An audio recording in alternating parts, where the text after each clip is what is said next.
A schoolyard with several students walking towards the school building, surrounded by green trees under a bright blue sky. The cafeteria is crowded with people being served at the counter and eating at tables in a cozy atmosphere with large windows and bright lighting. At the table, one person sits with his head resting on his hands, while another, standing, holds plates and tells him to wake up and eat. The guy tells Gavin that he brought food and that he should eat. Gavin's friend concludes that he is exhausted since he fell asleep at the table and that he spent the entire night texting Senior Scott again.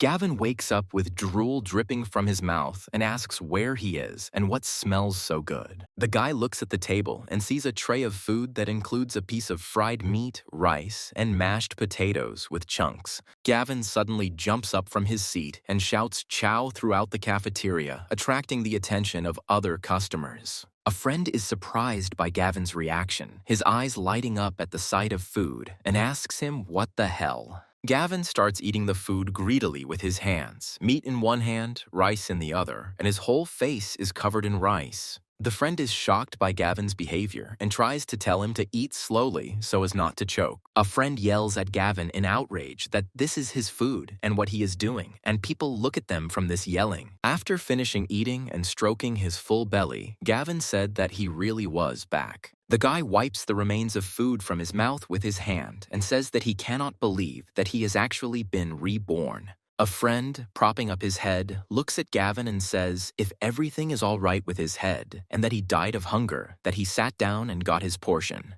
Gavin says he actually died of hunger and the atmosphere became heavy. The guy says, ironically, that he really did die of hunger in the ice apocalypse. The friend doesn't understand what Gavin is talking about and asks indignantly what he is talking about and if everything is okay with him. Gavin put his hand on his friend's shoulder and he looks at his hand. Gavin confidently tells Yaniel Parker that he is glad he is alive and that they can start over. Yaniel doesn't understand anything and says that Gavin scares him and why he should be dead. Gavin asks what day and year it is. His friend is confused and says that it is August 8th, 2024. The guy says that in 2 weeks, the whole world will be plunged into glacial hell and the temperature will be no warmer than -50 degrees. Yaniel doesn't trust his friend. Since it's summer now and the temperature is above 40, he offers his help if he has problems. Gavin says that he will need his friend's help. Yaniel says if he can help, he will help. They are friends. The guy asks Yaniel to lend him $1 billion. From shock, Yaniel chokes on the water he drank. The friend doesn't believe Gavin's words and asks him again if he is serious. He confirms his words and says that he is serious. Yaniel refuses, saying that he doesn't have that kind of money, even if he sells his own father. Gavin asks how much he will sell his father for. His friend suggests $500 million, no more.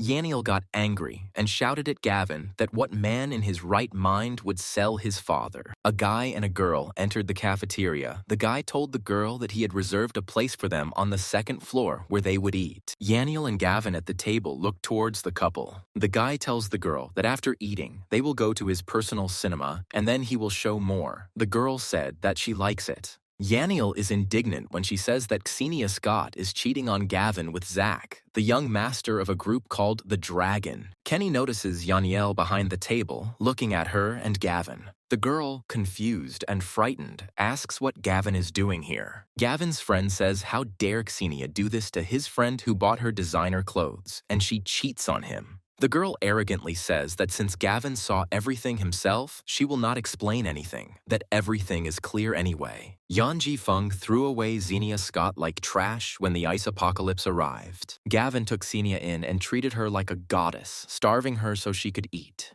Xenia later also cheated on Gavin by leaving him to die of starvation. The guy sat and looked at Xenia, remembering the events that happened during the ice apocalypse and the girl's betrayal. Yaniel complains to Gavin whether he heard the girl's words, that she doesn't even deny anything. Gwen said not to rush. Gavin's friend indignantly says that Gavin's words mean how one can look at a girl whose gaze makes one want to gag. Zach mockingly calls him Xenia's henpecked husband, confirming her words about Gavin pestering her like a dung beetle. Xenia coldly tells Gavin that everything he did for her, he did only for himself, and now she finds him disgusting. Gavin asks Xenia Scott if she's finished speaking. Zach mocks Gavin, Ksenia claims that she will not give him a chance, even if he bows at her feet, because Zach is her true mate.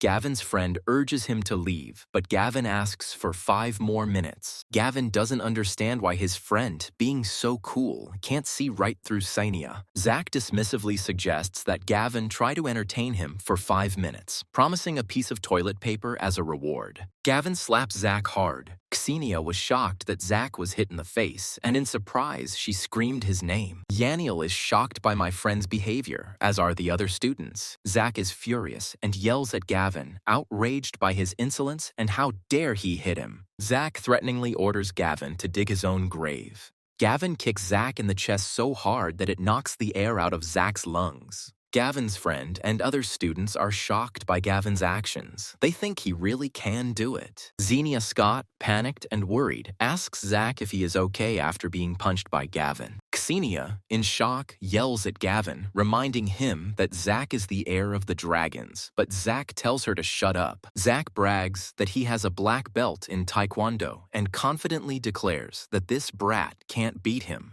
Gavin punches Zach in the jaw, telling him to shut up, and he bites his tongue. Gavin claims that the apocalypse has learned basic techniques, and dealing with such a show-off is no problem for him. Gavin's friend wonders how he can fight so well. Ksenia hysterically screams that Gavin will regret hitting Zach. Ksenia demands that Gavin get on his knees and apologize to Zach, otherwise she will never forgive him. Gavin angrily slaps Ksenia, asking who she thinks she is. Zach, recovering from the unexpected blow, tells Gavin that he has played too much and promises to crush him like an annoying ant. Gavin knees Zach in the stomach, causing him to bleed from the mouth. The protagonist, while Zach was disoriented from the blow, put his hand in his jacket pocket. Zach, having come to his senses, yells at Gavin about what he is doing while Gavin confirms his guess. Zach lunges at Gavin, screaming for him to give the can back. With a hint of contempt in his voice, Gavin looks at Zach and asks how many girls he managed to hurt with this thing. Zach panics and pretends not to know what Gavin is talking about and tries to take the item away.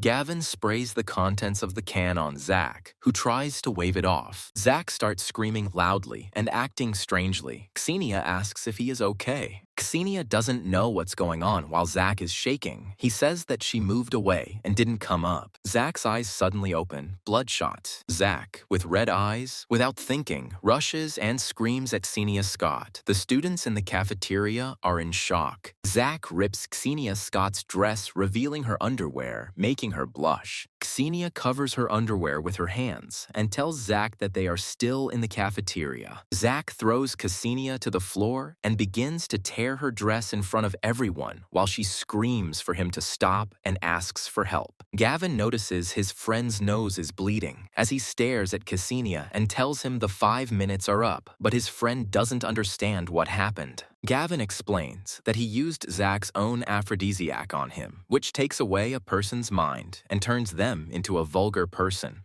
The friend is afraid that Zach will call the police, but Gavin reassures him that he wouldn't dare because he himself poisoned girls with this aphrodisiac. Gavin adds that as the heir to the dragons, Zach is too proud and will want to take revenge personally rather than through the police. The friend agrees with Gavin, admitting that Zach's explosive nature means he would prefer to deal with him personally. The friend, looking around at the chaos in the cafeteria, asks Gavin in confusion where they should go now. Gavin turns to his friend and says they're going to sell the house. The protagonist and Yaniel come to the building to sell the house. A friend asks him again if he really plans to sell the house his parents left him, to which Gavin replies in the affirmative. Gavin reasons that with money in hand, he will be able to stock up on supplies, and this will give him an advantage before the apocalypse. A friend doesn't understand Gavin's decision to sell his house because housing prices are rising and advises him to do it later to get a better deal. Gavin urges his friend to go, saying that they need to hurry, to which his friend exclaims in bewilderment, wondering what happened this time. The protagonist enthusiastically declares that they urgently need to spend money, to which the friend reacts with bewilderment and concern. Gavin and his friend come to a large supermarket.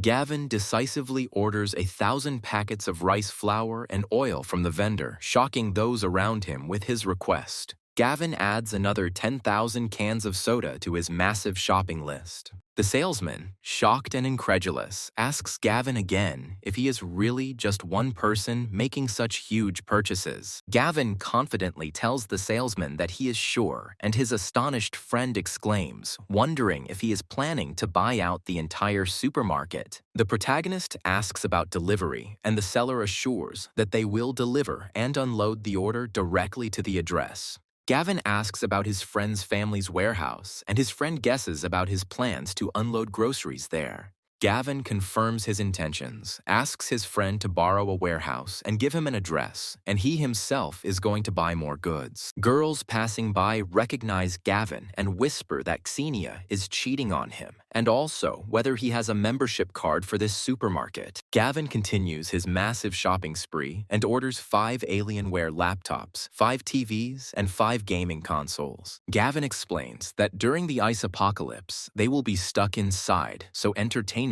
comes first. The saleswoman, impressed by the scale of Gavin's purchases, exclaims admiringly that he is definitely their best customer. The girls watching Gavin whisper to each other that he bought 5 Alienware laptops and wonder where he got that kind of money. Gavin asks the salesperson to pack up all the heating appliances and down jackets in the store. One of the girls watching Gavin exclaims in shock that he is not a beggar at all because he has already spent at least $1 million. A girl sees Gavin spending money like crazy, and another girl concludes that he is the secret heir to a rich family. Gavin, looking over the mountains of goods he bought, notices that he has spent enough and is now ready for the apocalypse. At this moment, someone familiar suddenly approaches him, greeting him after a long separation. The girls turn to Gavin, noting that only a few days have passed, and he has already become so handsome. Gavin remembers that Sharon Zeller and Jolene Little, during the apocalypse, gathered a gang of bandits, stripped him naked, and he almost froze to death. The girls mockingly ask the silent Gavin if he didn't recognize them and offer them a snack. Gavin asks his friend Yaniel to pick up the order for him, as he has urgent matters to attend to with the girls who have approached him. The girls whisper to each other, happy that Gavin fell for their trick, and plan to rip him off at an expensive restaurant and eat at his expense.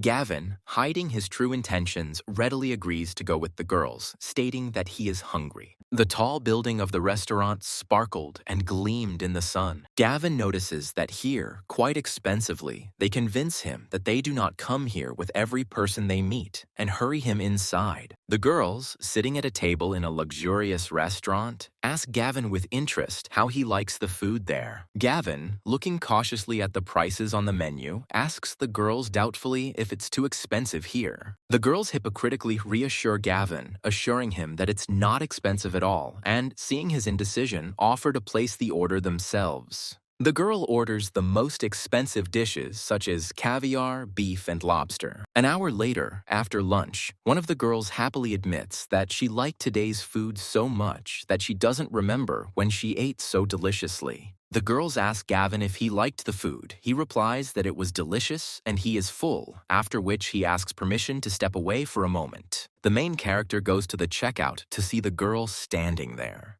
Gavin approaches the girl. She asks him to pay the bill. He declares that he did not come to pay, but to order 100 more of the same dishes. The waiter, in complete shock, asks Gavin again if he really ordered 100 tables, not believing his ears. Gavin, taking out a gold VIP card, confidently tells the waiter that he can pay for everything twice, confirming the seriousness of his intentions. Gavin muses that during the last apocalypse, he was sick of canned food alone, so he needs to provide himself with good food. The girl remarks that Gavin is a bit stingy, but at least he paid the bill, and the second girl adds that a rich fool like him is rare. The waiter catches up with Gavin and tells him that his order for 100 tables has been recorded, after which he reminds him to pay the current bill. The main character, nodding towards the girls, calmly tells the waiter that they can pay for their own dinner. Gavin realizes he's spent almost all his money and decides he needs to earn more, which means it's time to turn to lending platforms. The guy takes out his phone and turns to lending platforms to make money. Gavin estimates that he has squeezed 2,700,000 rubles from the platforms, calling it a wonderful way to get rich. Suddenly, the phone rings insistently, signaling an incoming call. The girl calls Gavin and asks him with concern where he is, clearly worried about his long absence. Gavin answers mysteriously that something happened and he is going home.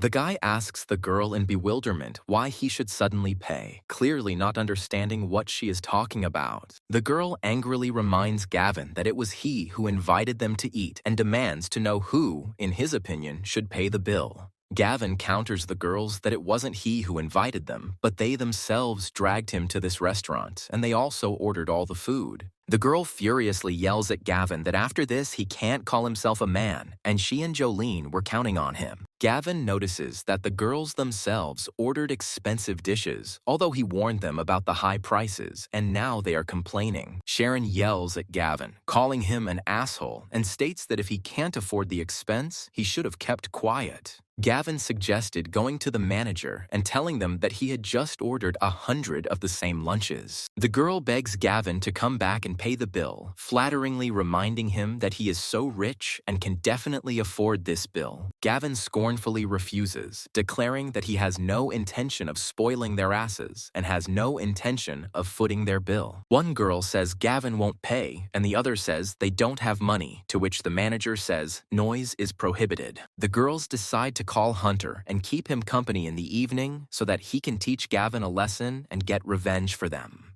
Gavin finds himself on the street near a lottery ticket sales point and starts thinking about a new way to make money. A guy remembers that in a past life, he won the lottery and decides to buy tickets to provide himself with money for the apocalypse. The main character holds a lottery ticket with 5 numbers guessed. Gavin eagerly awaits the lottery results, knowing he only has a couple of days to wait to find out if he's won. Gavin returns to his friend and happily announces that he is back. Yaniel reproaches Gavin for leaving him to unload the goods and going to a restaurant. Gavin promises to have fun together in the evening. Yaniel asks Gavin, perplexed, what the point of spending so much money on all these purchases is, clearly not understanding his motives. Gavin explains to his friend that during the apocalypse, people will die from hunger and cold, and their supplies will help them survive. Yaniel tells Gavin that she can't believe what he says, even though if he were normal, she would think he was crazy. Gavin asks his friend not to rush to conclusions and promises that in just a few days he himself will believe him, seeing that he was right. An unknown man addresses the protagonist by name, asking if he is Gavin Clark.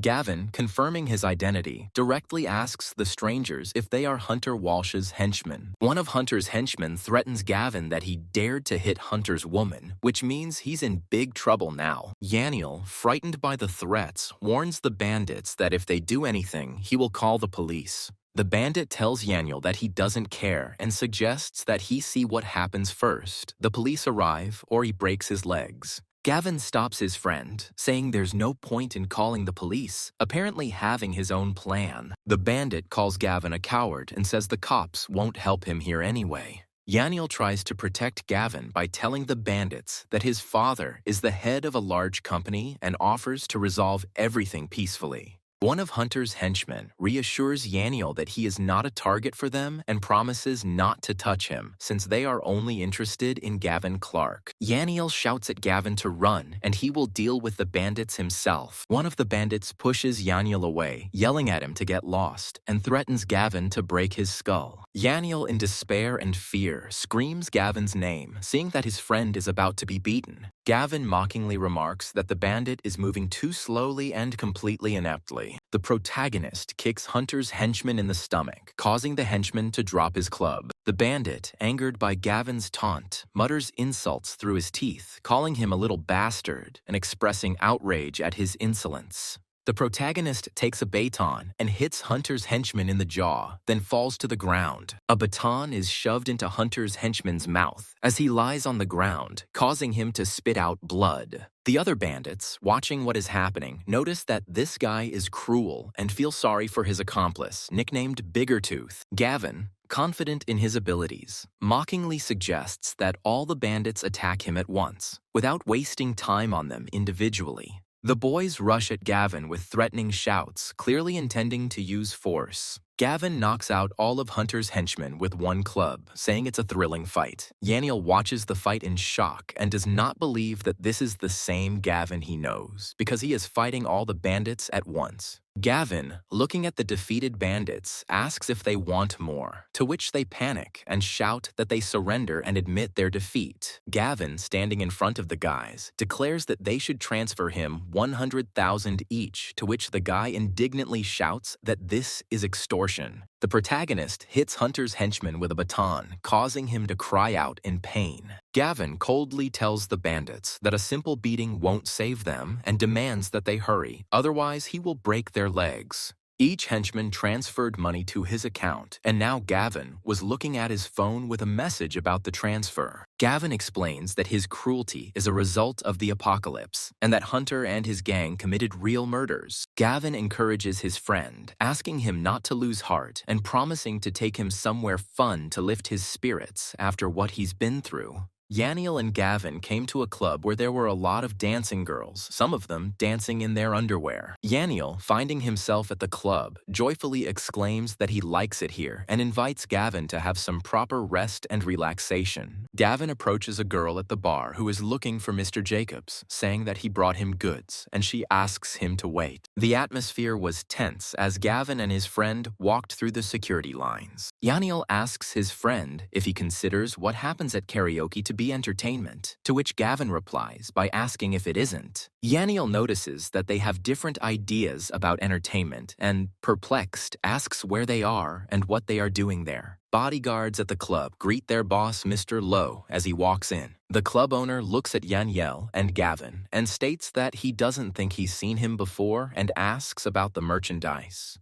Gavin admits that this is their first time meeting and explains that he came because he heard about the good products that are produced here. Mr. Lowe notices that they are both empty-handed and asks where the goods themselves are. Gavin replies that the goods are in themselves, to which the club owner remarks that this is the first time he has seen people offering themselves as goods. Mr. Lowe orders the bodyguards to take Gavin and his friend. They immediately spring into action and draw their pistols. Yaniel tries to calm his interlocutors and again appeals to the authority of his father, the head of the Parker Buildings Company. Yaniel asks Gavin what goods he brought. Gavin calmly explains that Mr. Lowe sells organs and the goods are inside them. Yaniel exclaims in horror that Gavin is talking about organs and does not understand how one cannot panic after such news. Gavin asks if he's afraid to buy from them, to which the club owner confidently states that there's nothing he can't buy. Gavin, looking at Mr. Lowe, names a price of 10 million, and then all the organs in his body will become the property of the buyer. Mr. Lowe begins to bargain and offers Gavin 5 million, explaining that controls have become stricter and the market price has fallen. Gavin agreed to the deal, demanding money in advance and promising to give him the body in 3 days. Mr. Lowe warned him not to try to escape or not to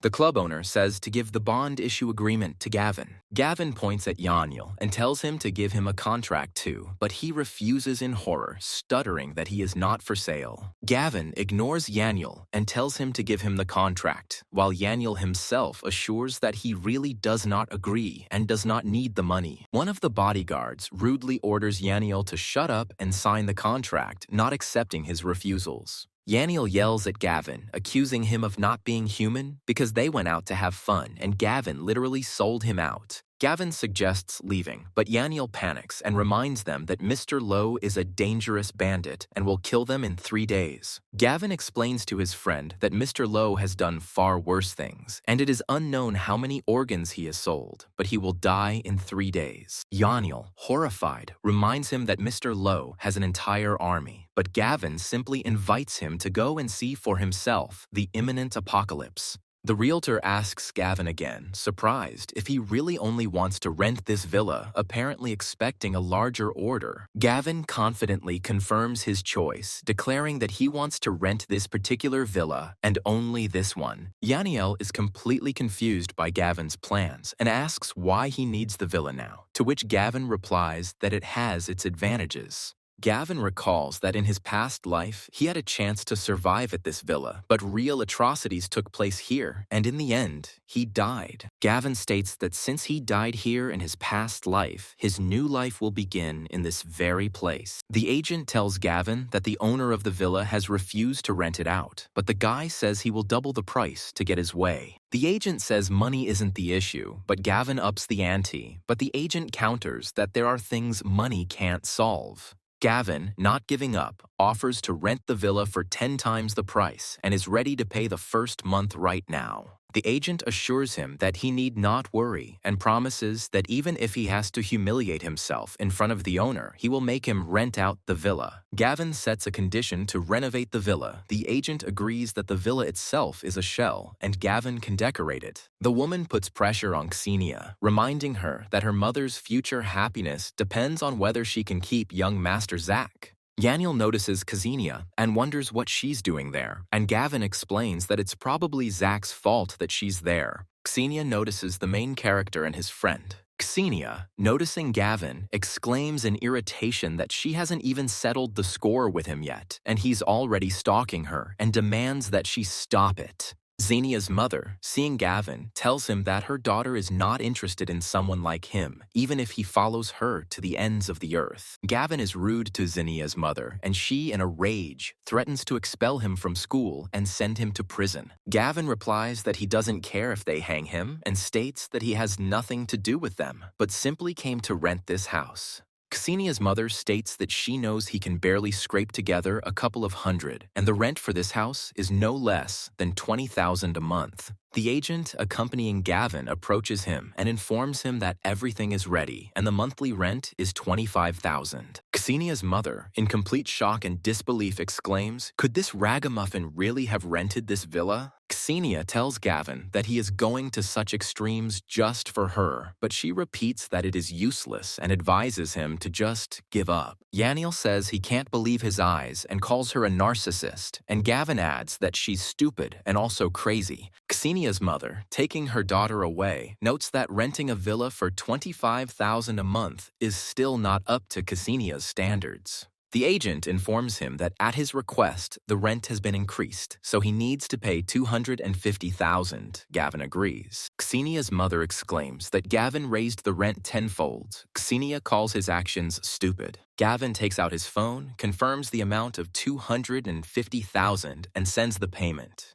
The agent hands Gavin the keys and announces that the house is now his to renovate as he wishes, to which Gavin thanks her. Xenia's mother is surprised that Gavin paid, but Xenia reminds him that he is an orphan and cannot be rich. Gavin asks if Yaniel knows the head of a large renovation company, and he says that their families are from the same business, so he knows them. Gavin asks to sign him up with a repair company, and Yaniel wonders why he needs repairs after such an expensive rent. Gavin asks his friend to stop asking questions and arrange a meeting with the head of the company, promising that he will find out everything in the evening. Yaniel reports that he arranged a meeting. The company is full today, but his father pulled the strings and the company boss moved things along. Gavin jokingly suggests thanking his friend's father with noodles, but Yaniel is indignant because his father doesn't eat that kind of thing.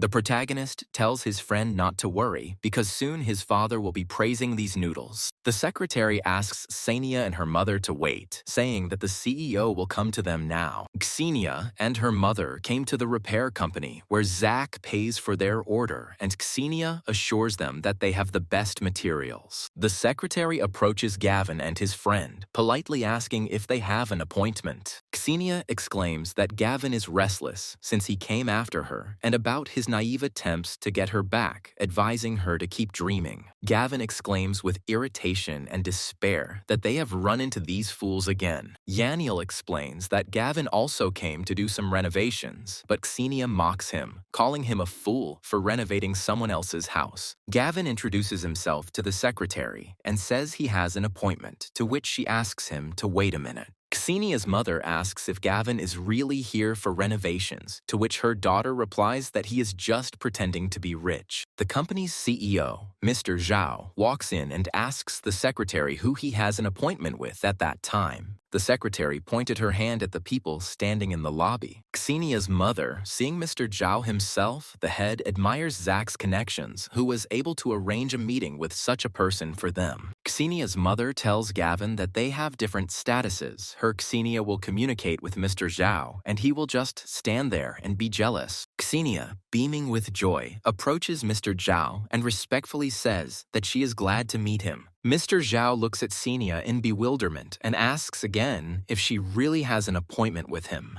Xenia, with a confident smile, confirms to Mr. Zhao that the meeting was scheduled with her. Mr. Zhao, checking his notes, asks Xenia if she is Gavin Clark, to which she, confused, replies that she is Xenia Scott. Mr. Zhao, realizing that Xenia is not the person he needs, abruptly orders her not to distract him and to move away. Gavin, hearing his name, steps forward and introduces himself to Mr. Zhao, confirming that he is Gavin Clark. Mr. Zhao, seeing Gavin, remarks that he did not expect such a young guy and invites him to come in to discuss the details.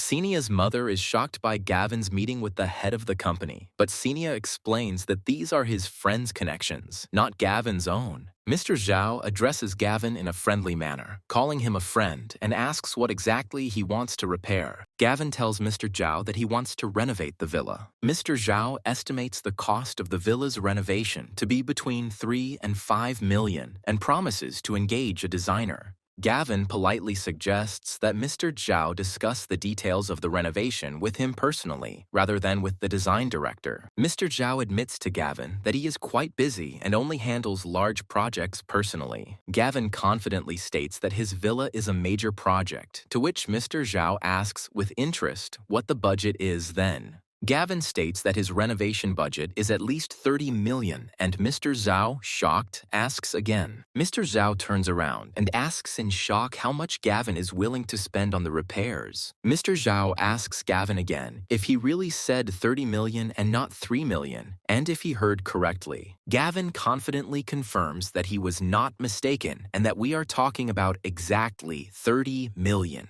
The design director runs in and offers Mr. Zhao to entrust the project to him, asking him to let him take on the job himself. Mr. Zhao wonders why he should spend 30 million on renovations when he can buy a new villa. Gavin hands Mr. Zhao the prepared plans and asks him to look at them to understand his plan. Mr. Zhao, looking at the plans, exclaims in amazement that this is a real fortress and asks if it is an underground bunker. Gavin confirms his willingness to increase the budget and sets the condition that the renovations be completed within 2 weeks. Mr. Zhao is shocked by the complexity of the project. It's a veritable tank-proof bunker, and he suspects Gavin is preparing for the apocalypse. Gavin is offering a 20 million advance and an additional 5 million upon completion. Mr. Zhao agrees, promising to throw all the company's efforts into this project, build around the clock, and deliver the bunker house in 2 weeks. Yaniel is shocked that Gavin is spending millions on renovating a rented villa and calls him crazy. Gavin says the money will soon be worthless, but Yaniel demands to know where he got the 20 million advance. Gavin admits that he took out a 10 million loan, and Yaniel hopes that the apocalypse will still come, otherwise the debt will not be repaid. Xenia approaches Gavin mockingly and asks if he is trying to get her attention and offers to tell her how much he spent on the renovation. Gavin rudely tells Xenia that it is none of her business and obscenely hints where he saw her attention. Xenia's mother claims that her daughter spent a whole million on renovations and asks Gavin if he now understands who has more power. Yaniel says that $1 million is nonsense because Gavin spent a whole $35 million on his renovation. Xenia's mother and Xenia laugh at the $35 million figure, believing that Gavin is simply boasting ineptly. Xenia's mother jokingly offers her daughter a bet. If Gavin doesn't lie about his expenses, then Xenia will have to call her daddy. Xenia mocks Gavin, reminding him that he only had $3 million and advises him not to be left with nothing. Xenia's mother defiantly tells Gavin that if he really spent that much, she will call him daddy. The secretary catches up with Gavin and returns the forgotten repair contract to him. Xenia's mother snatches the contract from the secretary's hands, wanting to see the real amount and expose Gavin's lie. Xenia's mother looks at Gavin's contract in shock and is speechless. Xenia eagerly asks how much it says there and mockingly suggests that it must be very cheap. Xenia's mother, seeing the figure in the contract, says in shock that it really is $35 million. Xenia's mother screams that it's a fake and can't believe that Gavin could have $35 million, calling it absurd. The secretary confirms the authenticity of the contract and warns that slander against the company will result in liability. Gavin demands to be called daddy, but Xenia's mother furiously refuses to humiliate herself in front of him. The main character slapped Xenia's mother. Yaniel notes with satisfaction that the old pig got what she deserved, and his friend calls for them to leave. Xenia screams furiously after Gavin as he leaves, accusing him of daring to humiliate her mother and swearing that she will never forgive him. Yaniel and Gavin came to the villa that Gavin rented. Yaniel asks Gavin, puzzled, why they returned back to the villa. Gavin, with a mysterious look, tells his friend that he will make him believe that the apocalypse is really coming. Yaniel notices that Gavin has been talking about the apocalypse for so many days and concludes that he is either right or has simply gone completely nuts. Yaniel is frozen, surprised by the strange summer weather, and says that if nothing happens, he will go to bed. The protagonist asks his friend to wait a little longer. Gavin points out to his friend a star in the sky. Yaniel, seeing a bright flash in the sky, indifferently remarks that it is just a shooting star and does not understand what is so special about it. Gavin explains that the cold snap and shooting stars are harbingers of an imminent apocalypse. Yaniel points to the sky in horror and shouts to Gavin that it looks like a star is falling right on them. Gavin explains that shooting stars grant people superpowers, which is why this area will become a base for the survivors. Gavin says that one of these stars fell into this very villa, and it was accidentally found by a thief who broke in. Yaniel screams in panic that the star is actually flying straight towards them and calls for Gavin in horror. Gavin, looking at the approaching star, decisively declares that this is his opportunity and rushes towards it. Yaniel screams in horror at Gavin, not understanding what he is doing, and asks if he wants to die by throwing himself towards the falling star. The star hits Gavin's body with a flash. Yaniel closes his eyes in despair and thinks that this is the end, and Gavin died under the falling star. Gavin gains the ability to increase his strength fivefold and is pleased with even this small skill. Gavin approaches his stunned friend and calmly asks if he believes him now. Yaniel, not believing his eyes, stutters and asks Gavin if he is dead. Gavin smiles and tells his friend that not only did he not die, but he also acquired a new ability and is now much stronger. Yaniel looks at Gavin with distrust and asks him to demonstrate his new power as he sees no difference.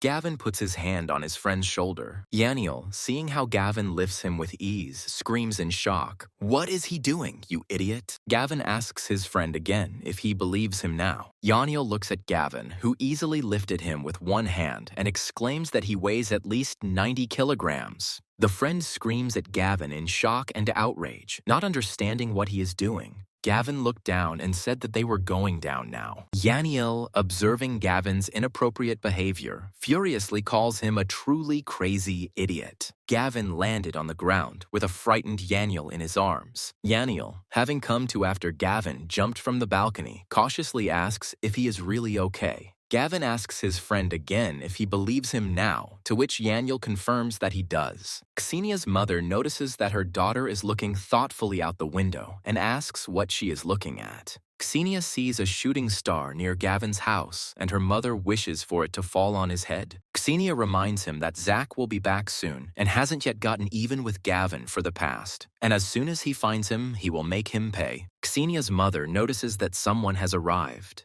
Xenia's mother greets Zach upon his return and asks if he is back, to which Zach impatiently asks where Xenia is. Xenia, looking at Zach, says that she is here. Zach, seeing Xenia, impatiently tells her to quickly go to the shower and admits that he has missed her too much these days. Xenia's mother, taken by surprise, stutters that he is still here, to which Zach rudely orders him to put the water on and get out. Xenia stops an impatient Zach and tells him the important news that Gavin has moved to the area. Zach exclaims in rage that he didn't even look for Gavin, and he dared to show his face again. Xenia's mother tells Zach that Gavin rented a villa in the area to be closer to her daughter and demands that he throw him out. Zach, angry at the news, declares that he will call someone and make Gavin regret ever contacting him. Zach dials the number and introduces himself as Zach Young. The man on the other end of the line respectfully answers Zach, addressing him as a young gentleman, and asks him to speak. Zach briefly explains the task that someone needs to be taken care of and offers $200,000 for it. Zach's interlocutor understandably replies that he understands everything and promises to be there in 2 hours. Biao, having finished the conversation, says that he has some things to do and suggests that they finish it quickly and stop fooling around. The enemy smirks as he notices that some newcomer is looking down on him and declares that he asked for it. Biao punches his opponent in the jaw and knocks him out with one blow. The audience is shocked to hear Biao say that he, as a rookie, knocked out a boxing champion and that he is the new champion in underground boxing. Gavin, observing what is happening around him, thoughtfully notes that this is how the first period of the apocalypse will go. Yaniel is shocked by what is happening, and Gavin asks if he has decided on a plan of action. Yaniel declares that he is ready to do whatever he says to survive the apocalypse. Gavin, hearing his friend's determination, asks him with a serious face to go and sell his father. Yaniel doesn't understand how to convince his father to believe in the apocalypse because he would rather think his son is crazy. Gavin explains to his friend that in an apocalypse, supplies are important, and even if his father is the richest, it won't do him any good without preparation. Yaniel declares that even if his father beats him to death, he must bankrupt his family and is about to leave. Suddenly, the main character hears some noise. Gavin suddenly orders his friend to shut up, to which he asks in confusion what's wrong. The guy concludes from the noise that the villa is surrounded. Biao's henchman, reports to his boss that their men are everywhere and the boy cannot escape, to which he orders the door to be broken down. One of Biao's henchmen walked towards the door with a hammer to knock it down. The henchman raises his hammer with an evil smile. But suddenly the door opens sharply and knocks the henchman off his feet, and he drops the hammer. Gavin and Yaniel left the villa, and Gavin asked the people who they were. Biao, seeing that Gavin noticed them, mockingly asks if he is also a fighter or something. Gavin calmly names the attacker, Hu Biao, demonstrating that he knows who he is dealing with. Hu Biao, confused, asks Gavin how he knows him. Gavin recalls that Duan Hu Biao was one of those who received abilities, and during the disaster stages, he possessed considerable strength. Gavin adds that, compared to others, this guy retained some conscience and did not commit 2 terrible acts. Biao threatens Gavin that Zach sent him to teach the guy a lesson and advises him not to resist, so that he gets off with only a couple of broken ribs. Gavin scornfully tells Biao that he, an idiot, won't make things difficult for him, and then rushes into the attack himself. Biao states that he talks too much and offers to check whether he has the right to talk to him like that by rushing into battle.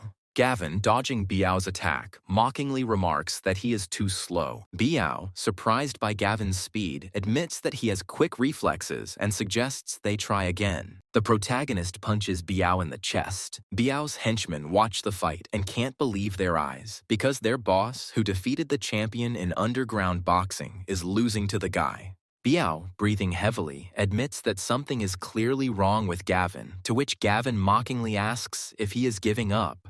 Biao, having gathered his strength, proudly declares that he is not one to submit and refuses to give up. Gavin kicks Biao in the jaw, causing him to fly and spit blood. Gavin asks Biao, who is lying on the ground, so what has he decided? Biao, not believing that he is weaker than Gavin, stubbornly refuses to accept this, much less admit his defeat. Gavin offers a deal that if Biao does something for him, he will tell him a way to save his sister. Biao exclaims in shock and disbelief, not understanding how Gavin knew about his sister's illness. Biao visited his sister in the hospital, who was on life support. Gavin confirms that he knows about Biao's sister's incurable illness and that he risks his life in fights for money for treatment. Biao, shocked by Gavin's knowledge, asks him hopefully and pleadingly if he can really save his sister. Gavin confidently states that he is the only one who knows how to save Sister Biao, and leaves it up to him to believe it or not. Biao, admitting his defeat, declares that he trusts Gavin and is ready to carry out any of his instructions to save his sister. Gavin orders Biao to beat Zach so badly that he'll be out for 2 weeks and then rob him blind.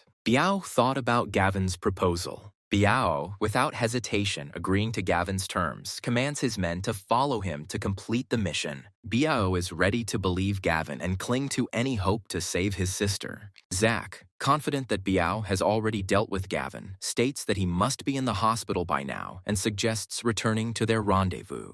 Xenia, flattered by Zach's persistence, coquettishly remarks how persistent he is. Suddenly, Zach hears some knocking. Xenia's mother is indignant that someone is knocking on the door at such an hour and disturbing Xenia and the young gentleman. Xenia's mother looks at the people who burst in fear and bewilderment and asks who they are. Bia rudely orders Xenia's mother to get out of the way. Xenia's mother reproaches them for their lack of manners and asks if they even know where they are and how they dare to barge in like that.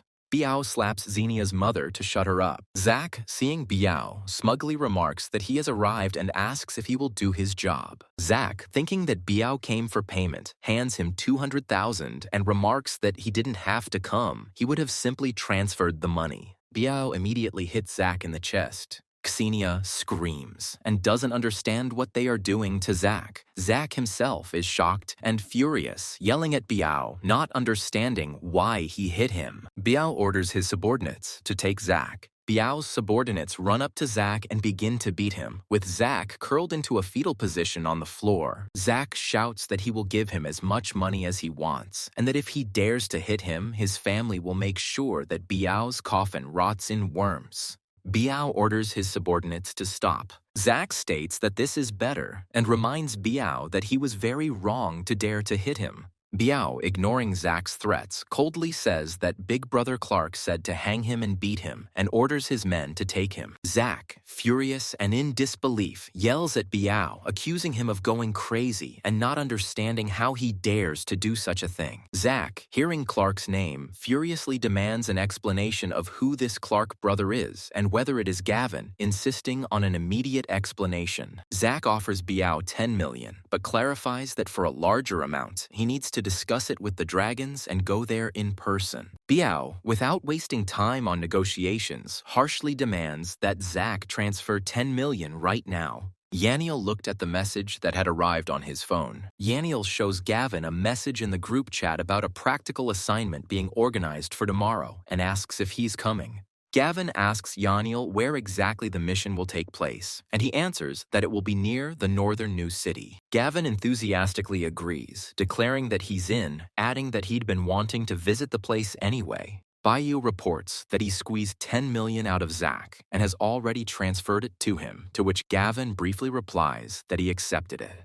Gavin, remembering the lottery ticket, decides to check it out, hoping that winning will allow him to do some good shopping. Gavin looks at the lottery ticket and doesn't understand why it's not a winner, since he clearly remembered the numbers from his past life. The guy thinks about the butterfly effect, but realizes that nothing has changed and comes to the conclusion that the director is one step ahead. Gavin, disappointed by his loss in the lottery, decides he needs to find another way to make money. Students regretfully discuss the fact that practice will start too soon and regret that they haven't had enough fun as students yet. Jolene, noticing Gavin, asks with disdain if he dared to show his face to her again. Gavin calmly and with a slight grin answers Xenia that he sees no reason why he shouldn't show up. Sharon and Jolene accuse Gavin of running away from the restaurant without paying, and they have to work off the debt for a whole month. Gavin shrugs indifferently and asks the girls what this has to do with him. Jolene begs them to help them pay off their debt and promises to do whatever they want, to which Gavin asks if they will really do everything. Sharon starts flirting with him, hinting that if Gavin gives them money, they might not come to the dorm today. Gavin, playing along with the girls, agrees to their terms, but in exchange asks them to lend him $40,000. The girls, realizing that Gavin won't give them money, angrily shout after him that he'll dance some more. Gavin's friend notices his friend approaching and his swollen eyes, asking in surprise what happened. Yaniel admits that he didn't go to his father to convince him to believe in the apocalypse, but decided to cry since they wouldn't have a conversation. Gavin asks Yaniel hopefully if his tears worked.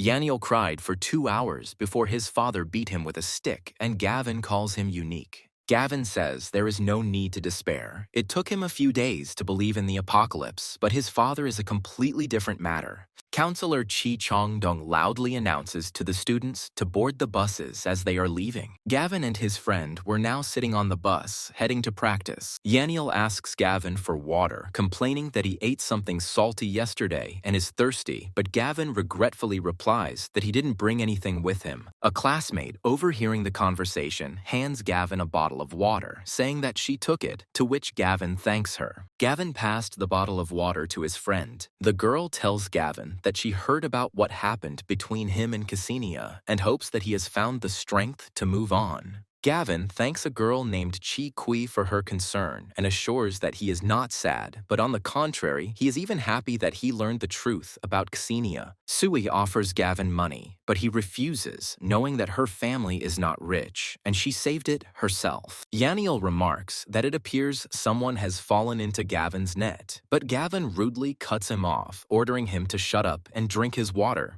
The counselor announces to the students that they have arrived at their destination. The teacher asks everyone to leave the bus in the same orderly manner as they entered and promises to assign everyone a place for the internship. The student explains that the best internship is on the 3rd floor, the average one is on the 2nd, and on the 1st floor the only jobs are as a security guard or a messenger. Chi Chang-dong reads out the list of students who will be interning on the 3rd floor, including Wang Da, Sharon, and Zhou Lan. The girls are happy that they got to the 3rd floor thanks to Hunter, but they remember the promise they made to him. Sharon and Jolene look at Sui, who stands and waits for her assignment. Sharon and Jolene discuss her being a country girl with no connections and still a virgin and decide that she is the perfect target for their manipulation. The consultant continues reading the list and announces the names of the students who will be doing their internship on the 2nd floor. Students whose names were not mentioned on the list for the 2nd floor are asked if they may not have even made it to the 2nd floor. The consultant announces that Yaniel, Gavin, and Chitsui will be interning on the 1st floor. Sui notes with regret that they are unlikely to learn anything on the 1st floor. The students are discussing how Yaniel, Gavin, and Tsui are stuck on the 1st floor.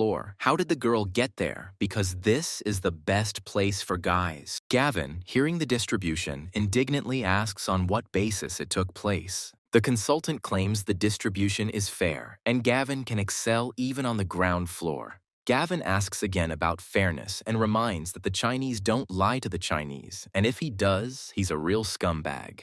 The consultant, angered by Gavin's insolence, threatens to expel him for such inappropriate communication. Gavin continues by pointing out the injustice that Yaniel, being a rich guy, ended up on the ground floor with the beggars, him and Sui. Yaniel is furious and accuses the consultant of trying to bribe his father for an internship on the 3rd floor, but was refused. The consultant looks on in shock and confusion, not believing his ears, and only forces out of himself that Yaniel is impudent. Yaniel takes out a voice recorder and asks the consultant to listen to the recording, to which he gasps with anger. The student contemptuously declares that people like them should not be allowed to do an internship. Van Da, the sycophant, points to the upset counselor and accuses Gavin of disrespecting the teachers. Jolene and Sharon join in, accusing Gavin and Yaniel of ingratitude and demanding that they not be allowed to participate in the internship.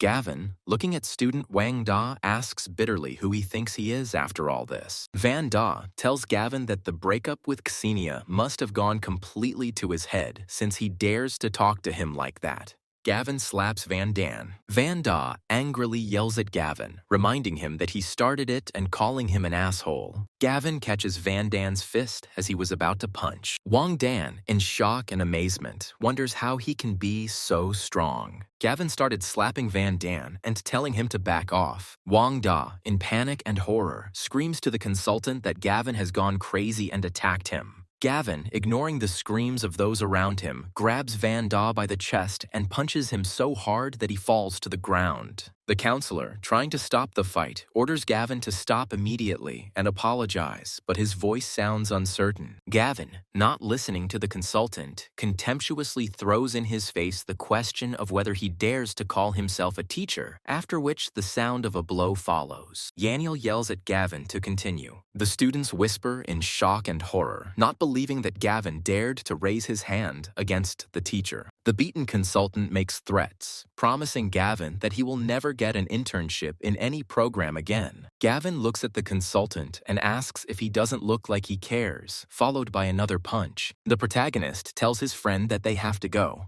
Yaniel asks his friend, "What about the girl?" Yaniel says Tsui and "Go with them, she is at a loss," and says something. Jolene and Sharon offer to let Tsui move to their place on the 3rd floor, promising protection, while the consultant goes to complain to the principal about Gavin. The girls convince Tsui that Gavin will make her lose her job and tell her to come with them. Gavin, looking at Tsui being led away, tells her to do as she pleases and call if anything happens, to which she promises to take care of herself. Gavin turns to Yaniel and coldly says it's time to get down to business. Gavin and Yaniel arrive at a logistics park where a huge amount of goods are stored and shipped to supermarkets every day. Yaniel asks Gavin if he's planning to stock up here, to which Gavin smiles and confirms that's exactly why he came here. Yaniel believes that Gavin won't be able to get the goods even if he wants to steal them. Gavin notices a job posting and suggests that Yaniel go and check it out. Gavin politely approaches the logistics park staff and asks if they are looking for employees. The employee confirms that they are looking for employees, but clarifies that they only need women. Men are not required. Yaniel throws up her hands in despair and asks Gavin what they should do, since they don't need the guys. Gavin, without thinking twice, decides to go back for Tsui to use her to break into the warehouse. Many students were on internships in the office. Sharon and Jolene, after receiving a call from Hunter, rushed to find a virgin for Mr. Jiang to carry out his assignment. Jolene confidently states that this is not a problem, and Tsui may well be suitable for this purpose. Sharon and Jolene find Tsui, and Gavin kindly asks how she's doing. Tsui gratefully replies that she learned a lot of things she didn't know at school and thanks Sharon and Jolene. Sharon modestly replies that there is no need to thank her, since they are classmates and are obliged to help each other. Sharon asks Tsui if she has ever had a boyfriend, to which she sheepishly replies no, and wonders why she would want to. Jolene, upon hearing the answer, happily exclaims that it is wonderful and invites Tsui to introduce her to someone. Tsui refuses to meet her, but the girls persuade her, promising a rich life without work. Tsui continues to refuse, saying that it is better not to, but Jolene insists that she at least try and tell him if she doesn't like it. Jolene and Sharon took Tsui to the hotel. Koi refuses the relationship, but the girls have already brought her to Mr. Jiang and praise him. Sharon and Jolene open the door and respectfully address Mr. Jiang, informing him that they have brought him someone. Mr. Jiang, seeing Koi, smiles contentedly and comments that Hunter is a good boy and the girl looks so innocent. Sharon forces Cui Cui to say hello to Mr. Jiang, and she is shocked and doesn't understand what is happening. Mr. Jiang is pleased and pays the girls 30,000 each. They thank him. The girls leave, leaving Cui Cui with Mr. Jiang, and she panics and begs him not to leave her. Cui Cui tried to leave with Sharon and Jolene, but the door was closed in front of her. Mr. Jiang calls Cui Cui over and promises that if she is a good girl, she can get even more than those girls.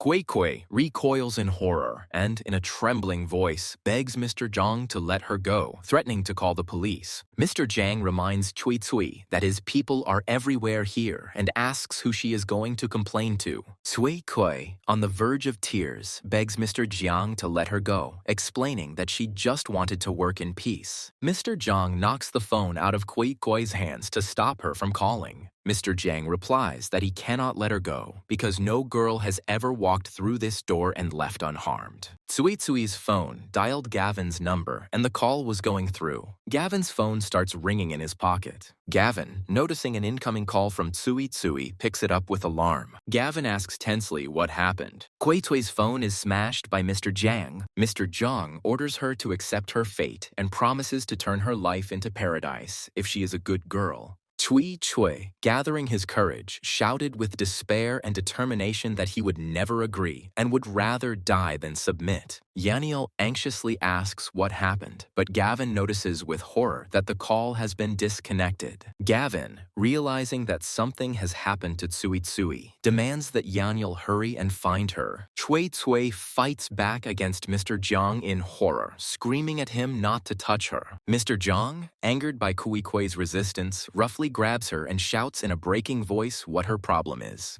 Mr. Jiang, finally losing his patience, threatens Cui Cui that she will regret her resistance and swings his arm and hits her. The guard asks Gavin and Yaniel in an icy voice what they are doing here. Yaniel asks the guard defiantly if he doesn't recognize the young gentleman, to which he asks again in confusion. Gavin pushes the guard away, telling him to get out of the way. Gavin says that Cui Cui is on the 3rd floor and we need to go there quickly. The guard, mistaking Gavin for Mr. Jiang's son, politely explains that his father has ordered him not to be disturbed on important business and asks him to wait. Gavin, with icy calm, tells the guard that he is Mr. Jiang's father and has no intention of waiting. The guard looks at Gavin in shock and confusion and remarks incredulously that he is so young to be Mr. Jiang's father. It suddenly dawned on the guard that Gavin's words were nonsense. The second guard, realizing that they are being deceived, panics and shouts that they have problems and calls for help. Jolene and Sharon discuss how Mr. Jiang must be having a good time with Cui Cui and decide to go for a walk and have some tea. Jolene and Sharon, seeing Gavin, exclaim in shock, not understanding what he is doing there. Gavin, ignoring the girl's question, coldly asks where Cui Cui is. Sharon defiantly tells Gavin that he doesn't practice here and has no right to ask about anything. Gavin, ignoring her words, repeats the question in an icy tone. Where is Cui Cui? Sharon, trying to intimidate Gavin, orders him to look around and realize where he is, and states that this is no place for his antics. Gavin slaps Sharon, causing her to fall to the floor. Jolene tries to say something, not believing that he dared to hit Sharon. Gavin slaps Jolene, causing her to fall to the floor and her glasses to fall off her face. Gavin, in an icy tone, asks for the 3rd time where Cui Cui is. Jolene and Sharon, and points to Mr. Jiang's office, saying that Cui Cui is inside. Sharon tries to warn Gavin that Mr. Jiang is well connected and has people everywhere, but Gavin ignores her. Gavin kicks open the door to Mr. Jiang's office. Gavin bursts into the office to find a terrified Cui Cui begging for help, while Mr. Jiang angrily orders him to get out. Gavin, ignoring Mr. Jiang's threats, orders him to let Cui Cui go, calling him an asshole. Mr. Jiang, trying to overwhelm Gavin with his status, defiantly asks if he knows who he is and where he is. Gavin grabs Mr. Jiang's finger. The main character breaks Mr. Jiang's finger, causing him to scream. Mr. Jiang, seeing that intimidation is not working, begins to call security in a panic. Gavin scornfully remarks that he doesn't care about his guards and orders him to shut up, calling him an animal. Gavin asks Cui Cui solicitously if she is okay, and she, still shaking, replies that she is, but if he had come later, she would not have survived. Security guards burst into the office, and one of them asks anxiously what is going on. Mr. Jiang, feeling the support of the guards, hysterically orders that Gavin and Yaniel be seized and beaten to death. Jolene and Sharon declare that he deserved to die for daring to hit such an important person. Gavin throws a guard at Jolene and Sharon. Sharon watches in shock and horror as Gavin easily dispatches his guards, unable to believe her eyes. Mr. Jiang, realizing that the guards are powerless, in fear and despair, asks Gavin what else he wants. Gavin, looking at the frightened Mr. Jiang, coldly says that they need to make sure that he never thinks about girls again. Gavin punches Mr. Jiang in the groin, causing him to cough up blood in pain. Mr. Jiang screams in pain as Gavin leaves the office. Gavin turns to Sharon and Jolene, who are watching in horror, and coldly says that now they both are. Sharon and Jolene, trembling with fear, try to appeal to Gavin's conscience, reminding him that they are classmates and offering to talk everything over. Gavin asks again if they really consider themselves classmates after what they did to Tsui. Gavin, raising his fist over the girls' heads, says in an icy tone that he would beat them to death, but he still needs them alive. Gavin takes Tsui and Yaniel with him. Sharon, having come to her senses after what happened, rushes to the beaten Mr. Jiang and promises to immediately call the police. Mr. Jiang, in a rage, hits the girl, orders her to forget about the police, and demands that she take him to the hospital immediately. Mr. Jiang calls someone named Ziwei and asks for help getting rid of a guy, citing their successful experiment. Tsui looks at Gavin with sincere gratitude and says words of thanks. Gavin replies that they are classmates and there is no need to thank him, after which he caringly asks Tsui about her plans for the future. Tsui says she wanted to find a job after her internship, but since her internship is over, she has no chance of getting a job. Gavin, seeing her distress, offers to help her find a job.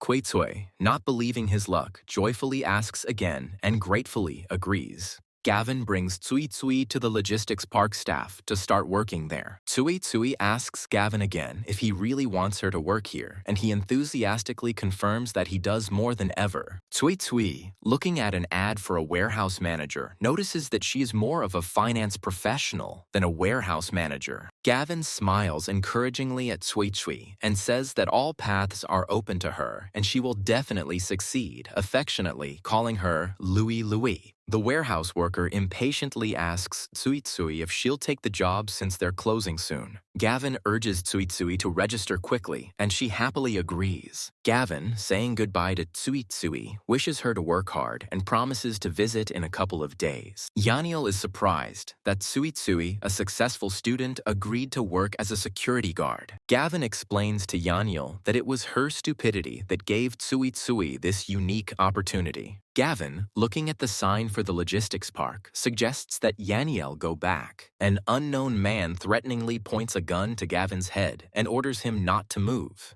Gavin asks if he sees Mr. Lowe's people in front of him. Mr. Lowe's man tells Gavin that the 3 days are up and their bodies now belong to Mr. Lowe, telling him to follow for organ harvesting. Yaniel asks Gavin if he's really going to go with them, since with his skills, dealing with these people is no problem for him. Gavin smiles mysteriously and tells Yaniel that the real show is just beginning and they will go. Mr. Lowe's man orders Gavin and Yaniel out of the car, announcing that they are there. Yaniel looks around in surprise and notices that they are at an abandoned factory in the suburbs. The guard roughly urges the hesitant Gavin on, ordering him to move.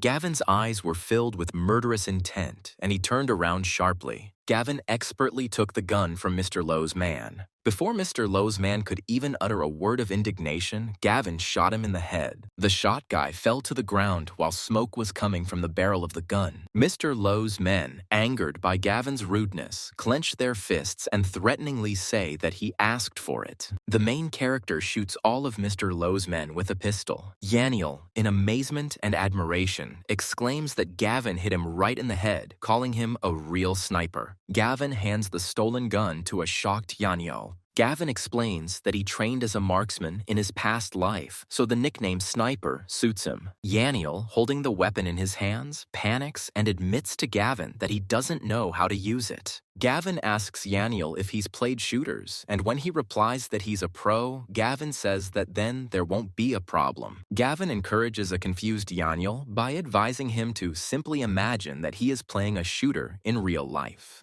A crowd of people from the corporation gathered near the truck. Yaniel is shocked that one of the largest biocorporations in the world is located here. Gavin explains that in the past, the corporation was considered a savior, but now he suspects them of deception. The guard roughly orders Gavin and Yaniel to stand still, pointing his gun at them. Gavin, upon seeing the guards, immediately shot them in the head. Gavin, nodding towards the guards, notes that they are corporate employees, confirming his suspicions. A corporate employee approaches Mr. Lowe, thanking him for the fresh organs and expressing gratitude on behalf of the corporation. Mr. Lowe replies that he is honored to cooperate and promises to deliver 6 more fresh, juicy organs soon. Gavin and Yaniel came to see Mr. Lowe, and Mr. Lowe said that here they were.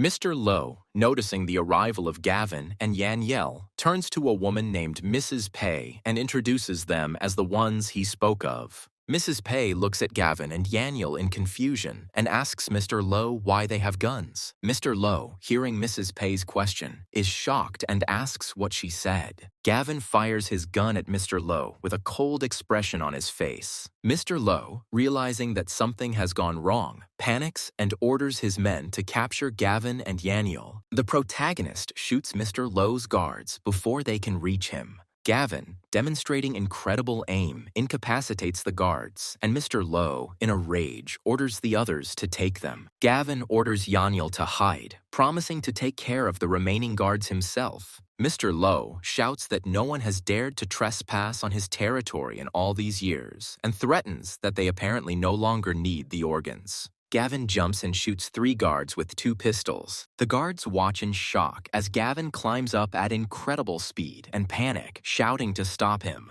Mrs. Pei was shocked and frightened by what was happening around her and the shot guards. Mr. Lowe, with a bullet in his leg, asks Gavin and Yaniel what they want. Gavin, having caught up with Mr. Lowe, coldly says that it is he who should be asking the questions, seizing the initiative. Mr. Lowe, shaking with fear and anger, tries to save face and defiantly asks Gavin if he has the right to ask such questions. In frustration, Gavin shoots Mr. Lowe in the shoulder.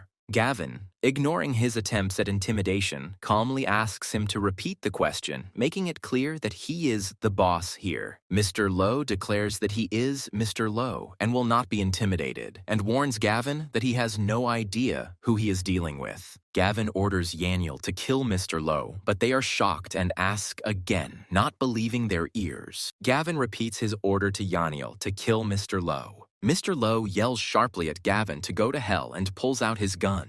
But overcoming himself, Yaniel pulls the trigger of the pistol and shoots. For a couple of seconds after Mr. Lowe was shot in the head, he only spoke while blood was flowing from his forehead. Yaniel mutters in confusion that Mr. Lowe really did kill him. Gavin states that he thinks she knows more, and Mrs. Pei is shocked that he knows her name and asks who he is. Gavin tells Mrs. Pei that she doesn't need to know and suggests that she call him Daddy if that's what she wants to call him. Mrs. Pei screams in anger that Gavin is an upstart. In frustration, Gavin shoots Mrs. Pei in the leg. Mrs. Pei arrogantly reminds him that she is the leader of Jiwei Wutasen and threatens him with serious consequences. Mrs. Pei's threats lead Gavin to shoot her other leg. Gavin coldly retorts that her pointless threats will lead nowhere, demonstrating complete indifference to her status. Mrs. Pei says they worked for years with Mr. Lowe, who supplied them with human organs for experiments. Gavin frowned and asked Mrs. Pei what kind of experiments they were talking about. Mrs. Pei admits that the corporation is creating biological weapons and begs Gavin not to kill her. Gavin claims he has figured it all out, and it looks like Bogmanus was created by them using resources from Lowe's. Mrs. Pei, shocked and in disbelief, exclaims that the project is top secret and cannot understand how Gavin knew about it. Yaniel, looking into the box, recoils in horror and with a trembling voice notices that it is filled to the brim with human organs. Mrs. Pei offers him cooperation and a place in the corporation, promising so much money and power that he never dreamed of. Gavin points a gun at Mrs. Pei to shoot her, saying that he is not interested in her offer. Mrs. Pei, seeing that Gavin is not impressed by her offer, begins to panic and beg him not to kill her, promising to be useful. Curious, Gavin asks the girl how she can be of use. Mrs. Pei, desperately clutching at her last hope, offers Gavin her capable mouth, hinting at intimate services. Mrs. Pei is trembling with fear and hopes to survive by any means necessary. Gavin shoots the girl right in the mouth. Gavin replies with disdain that her mouth couldn't even stop a bullet and declares that he is as useless as she is. Gavin, after searching the girl's body, finds an access card to the corporation's headquarters. Somewhere in the corporation, executives are panicking about someone daring to contact Zhao Wutizhen, and they don't understand who is so brave. An investor in a corporation, upon learning what they have hidden from him, screams that he has a right to know and accuses management of concealing information. An unknown man enters the office and addresses Mr. Zhang, informing him that he is there. Mr. Zhang, seeing Hunter, orders him to take care of a boy named Gavin. Hunter replies that he already has a knife sharpened for Gavin, he just didn't have time to deal with him, and promises to send Mr. Zhang his hand. Mr. Zhao, the head of the repair company, reports to Gavin that the main structure of the villa has been reinforced, and even a tank can no longer penetrate it.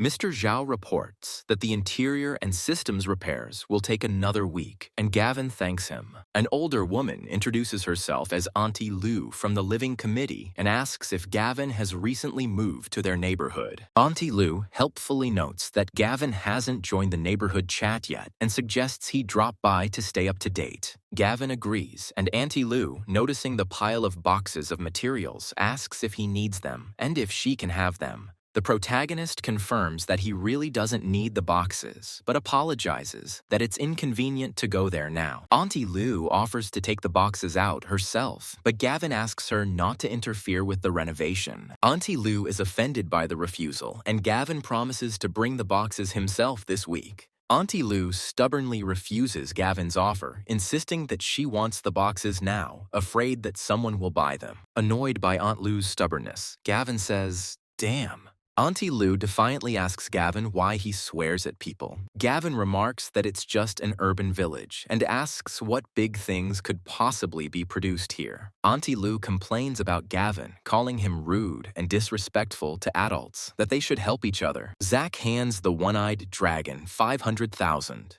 The one-eyed dragon, having received the money, swears allegiance to Zach and his readiness to carry out any order. Zach explains to the one-eyed dragon that this is his personal business and orders him to simply take the money and wipe Gavin off the face of the earth. The one-eyed dragon assures Zach that he is a pro and promises to do everything tonight, ensuring that he never sees Gavin again. The one-eyed dragon and his minions leave Zach's office. Zach, watching the bandits leave, thinks that Gavin has no idea how much power he has and that he will kill him with just a wave of his hand. The one-eyed dragon and his minions stood near the hotel, where the leader asked again if his subordinate was sure that Gavin was here. The henchman reports to the one-eyed dragon that Gavin is staying in the presidential suite and remarks that he is quite rich. The one-eyed dragon orders his men to keep up, to watch Gavin's every move and not let the boy escape.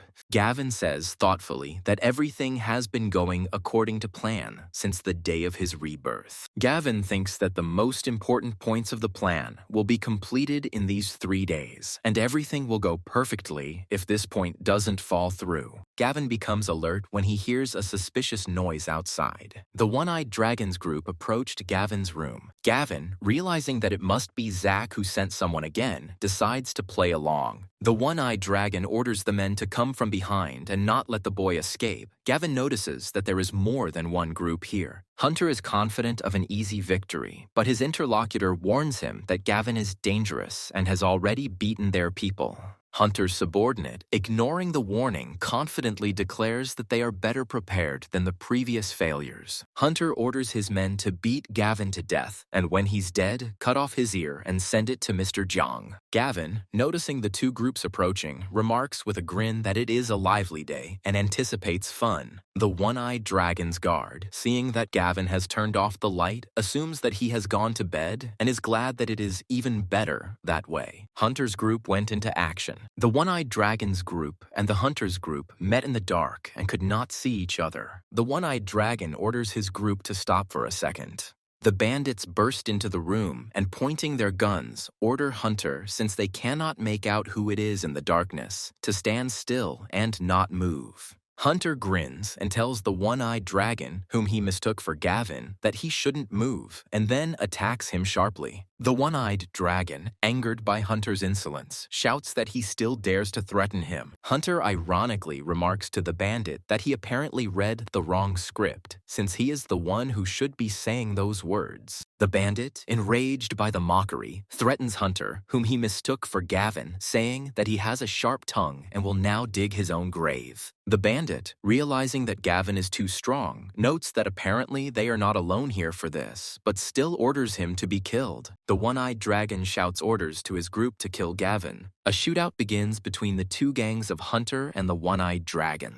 The one-eyed dragon's henchman panics and reports that Gavin is not alone, to which the boss orders shoot to kill. Hunter's man screams in shock that Gavin has a ton of men, and Hunter orders them to open fire. Gavin, who was in another room and heard the entire shootout, says that they are playing like little children. The one-eyed dragon, breathing heavily, says with relief and glee that they finally dealt with Gavin. Hunter, seeing the one-eyed dragon, asks in surprise what he is doing here. The one-eyed dragon and Hunter, having met, ask each other what they are doing there and find out that they both came to kill Gavin. The one-eyed dragon, realizing that Gavin had outsmarted them, exclaims with annoyance that we have been deceived and Gavin has probably already escaped. Yaniel tells Gavin to take it. Gavin asks what it is. Yaniel reports that Gavin has been expelled, but he considers it unimportant in the face of the apocalypse. Yaniel states that he can't stand the consultant's smug smirk as he gloats over Gavin in the group chat. Gavin calmly replies that it's okay and that he too will be dealt with. The consultant expels Gavin, Wang Da gloats, and Gavin remains calm. Gavin doesn't care about the statements of consultant Chi Dong and Wang Da. Gavin, after reading the messages in the chat, briefly and rudely replies to the consultant, sending him to a known address. Consultant Chi Chang Dong, seeing Gavin's answer, becomes furious and shouts that he is an ill-mannered creature and threatens him. Gavin reports the consultant's relationship with Director Lee's wife and is prepared to take responsibility for his words, offering to check the security footage. Yaniel, shocked, exclaims that this is exclusive information and asks Gavin how he knew this. Gavin says when the apocalypse happened, he found himself in a school with a counselor, and how his humanity died. He told this story. Qichang Dong demands that the admin close the group and prohibit forwarding messages, and orders everyone to pretend they don't know anything. Yaniel joyfully exclaims that the consultant has given himself away and promises to immediately post screenshots of the correspondence on the school forum. Gavin calls Yaniel to go, saying that there are more important things to do, and he asks with interest what it is this time. Gavin asks Yaniel if his father believes him, and he bitterly replies that he doesn't, and that his father is one step away from locking him up in a mental hospital. Gavin promises Yaniel that after this important matter, he will go to his father himself, and then he will definitely believe his son. At night, Yaniel and the main character came to the urban village. Yaniel asks what big thing could happen in an urban village, to which Gavin points ahead and replies, "Here." Yaniel, seeing the luxurious house, notes that the house is not bad and the owner is probably rich. Some man exclaims with annoyance that the drink has run out again. A man with a loaf of alcohol looks at a girl locked in a cage with empty bottles of alcohol lying on the floor. The man glares at the little girl in the cage with obvious hostility. The dirty girl looks angrily at the man, showing that she is not afraid of him. The man, noticing the girl's gaze, rudely orders them not to stare, threatening to gouge out their eyes, and throws a bottle into the cage. A man yells at a girl, saying that he married her mother because the girl was born, the dowry ran out, and he would have to sell the house. The man, with disgust, declares that he will sell his daughter, and even for such a small one as she, they will give enough that it will be enough for several bottles. The man grabs the girl by the hair and shouts for her to come out. A drunken father threatens his daughter that he beat her mother to death for refusing to buy her a drink, and that the same fate awaits the daughter if she disobeys. The girl bites her father on the hand, and he screams in pain. The girl's father, swinging at his daughter, shouts with hatred that she is a finished girl and goes to her mother. Janiel and Gavin burst into the house, and the man is distracted by them. Gavin and his friend stand in the doorway, glaring at the man holding the girl by her clothes. The girl's father, noticing Gavin, rudely asks who he is, to which Gavin coldly answers with a question. Gavin remembers that Feng Kui is a bandit with teleportation powers, who became a national hero by helping the authorities transport supplies. Gavin continues that when Feng Kui was sent to rescue the population, he ran away with the supplies, causing millions of people to die of starvation and exposure. Gavin recalls that Feng Kui did not meet a fitting end, but died in the demon's jaws, and with his death, tons of supplies disappeared. Gavin, looking at the man, thoughtfully notes that there is also a little girl here, but he has not heard of her in his past life. The father, mistaking Gavin for a human trafficker, bargains for his daughter, threatening to sell her to another unless more money is added. Yaniel points his finger at Feng Kui and yells at him, calling him a monster. Yanilia furiously shouts at the girl's father that he is worse than a pig and even a garbage dog. The girl's drunken father, not expecting such impudence, asks Yaniel why such impudence comes from a simple merchant and threatens to hit him on the head. Gavin replies with disdain that he is not a traitor and will never become one. The girl's drunken father, enraged by Yaniel's refusal, threatens to skin him for interfering with his trade. Suddenly, Feng Kui's leg is shot and his face distorts with pain and surprise. Gavin, watching Yaniel's precise shot, approvingly remarks that his shooting is getting better and better.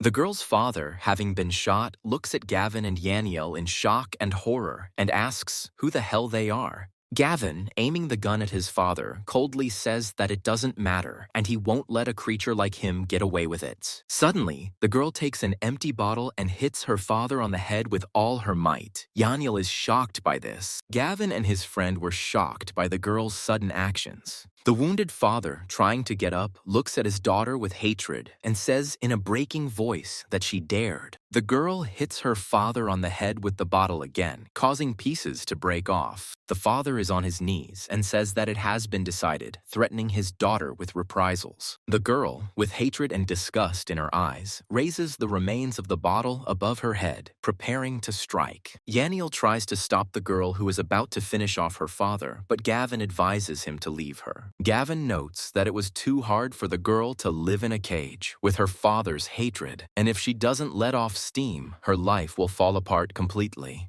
The girl's hand shook with tension as she held the broken, bloody glass bottle. The girl was trembling all over as she stood over her father's dead body, which lay in a pool of his own blood. Yaniel, looking at the man's body, says in an icy voice that he is dead, and Gavin adds that people like him deserve to die. Gavin notices that they are almost late and tells Yaniel to take the girl downstairs, wash her, and calm her down, while he himself is going to go to the roof. Gavin is on the rooftop when he sees another meteorite fall on the building. Gavin climbs up to the roof and, looking at the view, says that it's time, and this is a great opportunity before the apocalypse. Gavin jumps into the meteorite, catching it with his body. The protagonist is glad that he did it. Gavin notices that there is even more space than he expected and imagines how much supplies can fit in there. Gavin looked down from the rooftop to the ground very carefully. Gavin, hearing the familiar sound of a siren, is surprised to notice that it is a police car. The man is handcuffed and panicking, shouting that it is here, and Feng Kui told him to come here to sell the girl. The police, armed, order everyone to be ready and enter the house. The girl stood clean and washed from blood with a calm face. Yaniel tells her friend that the girl is really cute.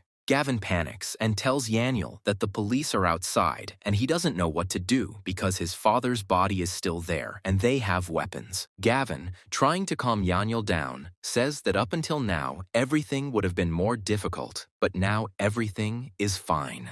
Yaniel looks at Feng Kui's body in shock and notices that it is disappearing right before her eyes. The police burst into the house and ordered everyone to stand still and not move. The policeman looks around at those present and sternly asks which of them is Feng Kui. The man in handcuffs, looking around, thoughtfully says that none of them and that he is clearly not here.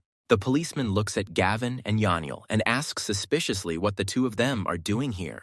Gavin introduces himself and claims to be a distant relative of the girl and explains that he simply came to visit her. Yaniel, following Gavin's example, politely introduces himself to the policeman as a classmate who came with him. The policeman softens and, seeing the frightened girl, calms her down, asking her not to be afraid and to give her name. The girl timidly introduces herself as Shishi. The policeman turns to the girl, calls her CC, and asks her to be kind and tell him if she knows these two. The little girl hesitates, then nods confidently and tells the policeman that Gavin is her relative and that her mother told her so. The police officer lets Gavin and Yaniel go, but says that if there is any hint about Feng Kui's whereabouts, they should report to him. Yaniel nervously urges Gavin, saying that they can handle it and that they need to leave quickly. Cece grabs Yaniel by the sleeve and looks pitifully. Yaniel, looking back at the girl, anxiously asks Gavin what will happen to Cece now that her father is dead. Gavin leans toward the girl and gently asks if she would like to come with them. The girl nods happily and agrees to go with Gavin and Yaniel. Gavin pensively remarks that it will be better this way because she won't survive the apocalypse alone.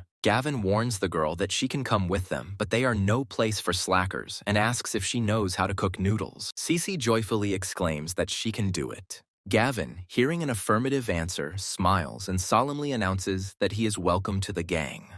Yaniel, happy about the new addition to the team, suggests going out for a hot pot and, turning to Cece, asks if she eats spicy food. Yaniel admits that he is still a little scared. Gavin tells Yaniel seriously that there are 3 days left until the apocalypse, and they need to convince his father no matter what. Yaniel's father, seeing them again, angrily shouts at them to get out and accuses them of just messing with his head. Yaniel begs his father to trust Gavin, warning that if he doesn't act now, it will be too late. Yaniel's father, not listening to his son, orders them to get out and not distract him from drinking tea. The mug that Yaniel's father wanted to take suddenly disappeared. Yaniel's father, confused, asks where his tea is. Gavin presents Yaniel's father with the teleportation ability he just acquired, claiming it's exactly what he talked about. Yaniel's father dismisses it as a simple sleight of hand and claims that he can't be fooled as he's seen this before. Suddenly, the sofa on which the friend's father was sitting began to disappear into thin air.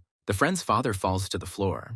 Gavin asks his father with a grin if he believes him now, calling him Grandma Parker. Yaniel's father, shocked by the disappearance of the sofa, still insists that he doesn't believe it and calls them too young. The table that Mr. Parker was leaning on also disappeared into thin air. Mr. Parker fell face down on the floor with a thud. The father, trying to catch Gavin in a lie, declares that he will believe it if everything in this room disappears. Soon, the whole drawing room was empty, and Mr. Parker stood and looked silently at the empty room. The father watches in shock as all the furniture in the room teleports and is forced to admit that it really is gone. Yaniel's father slaps his son with all his might. The father, confused and irritated, asks Gavin why he hit him. The father, rubbing the bruised area, says with relief and surprise that he is not sleeping, and this is true. 760 million yen is deposited into Yaniel's account by Yaniel's father. Yaniel happily informs Gavin that his father transferred more than 700 million.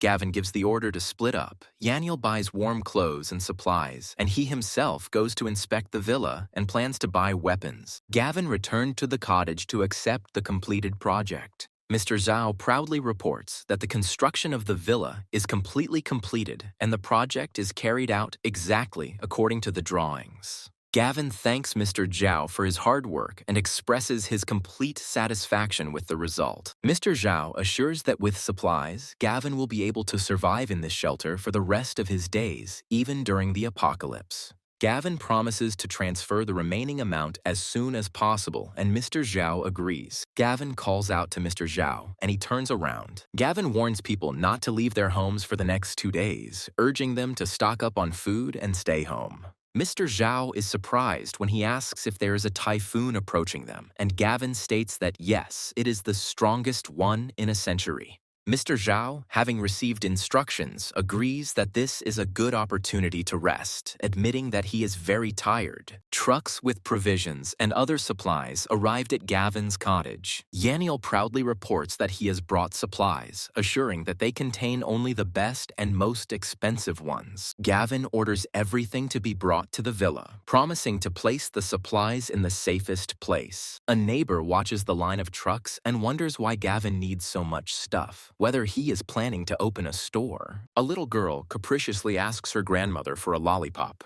The grandmother, smiling, promises to get her grandson 1 lollipop. Gavin notices that Yaniel wants to say something and asks what the problem is. Yaniel regretfully admits that he cannot spend all the money, spending less than 100 million. Gavin gives Yaniel the addresses of several large grain storage facilities and orders him to buy all the grain from them. Gavin remembers that in a past life, a group of bandits seized the grain from these storage facilities, but this time, they will not get it. A worker reports a problem with an elderly woman who is interfering with his work, and Gavin decides to go and investigate. The boy capriciously demands a lollipop from his grandmother, and she, without turning around, replies that she is already working on it. Gavin comes up behind the woman and her grandson and asks what they are doing. Grandma says that since Gavin has done a lot of shopping, she says that her grandson wants a lollipop, but he doesn't mind. Gavin is asked for a lollipop for his grandson, but he refuses. Grandma reproaches Gavin for being greedy and reminds him about the promised boxes, offering to take new ones. Gavin, in a rage, orders his grandmother to get out. Grandma, as president of the neighborhood committee, is outraged that Gavin is ruining the harmony of the neighborhood and threatens him. The grandson took out a lollipop without asking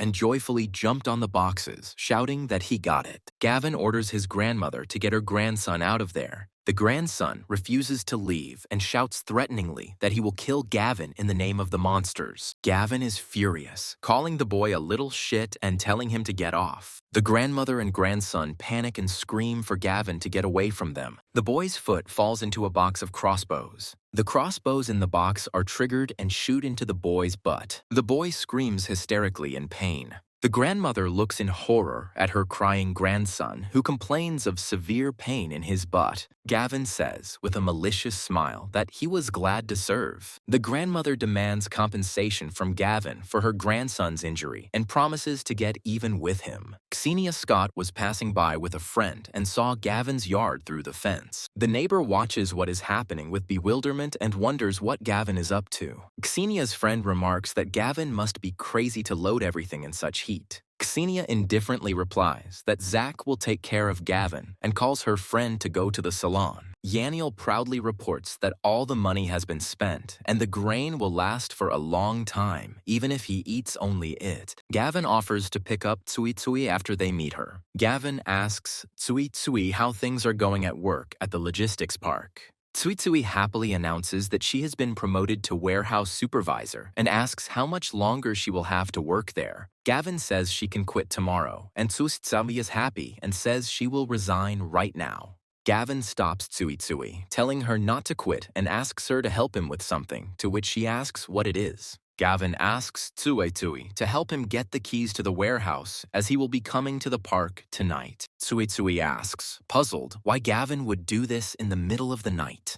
Gavin asks Tsui Tsui to wait for him at the warehouse and promises to tell her everything later, but this confuses her. Gavin sternly warns Tsui Tsui not to let anyone know about their meeting.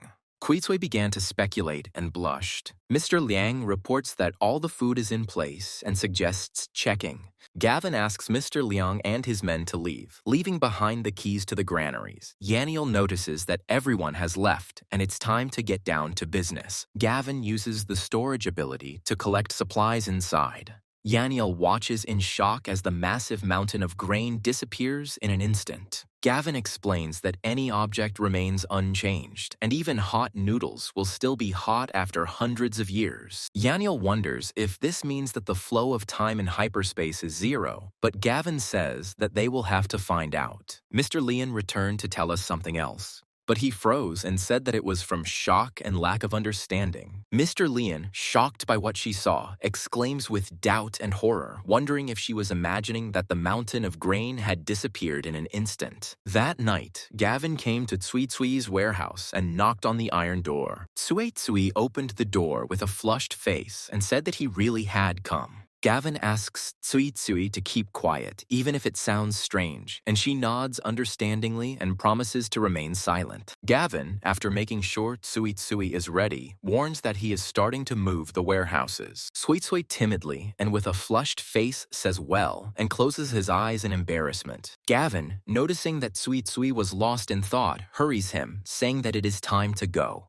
The girl dies and starts running after Gavin in complete confusion. Gavin and the girl came to the warehouse supplies. Gavin says that after this batch is collected, the accumulated resources will reach astronomical proportions. The supplies completely disappeared from the warehouse as if they had never been there. Tsui Kui exclaims in horror, not understanding what is happening. Tsui Tsui, realizing that Gavin did all this, asks him about it with disbelief. Gavin, seeing Tsui Tsui's confusion, promises to explain everything later and calls her to collect materials from other warehouses. Tsui Tsui asks in confusion what they are doing in the observation room. Gavin explains that they are disabling CCTV cameras to cover their tracks. Having finished with the cameras, Gavin urges Tsui Tsui to return, promising to explain everything. Tsui Tsui and Gavin return to the villa. Cici, carefully handing Kui Kui a cup of tea, calls her little sister and wishes her a pleasant tea party, to which she thanks the girl.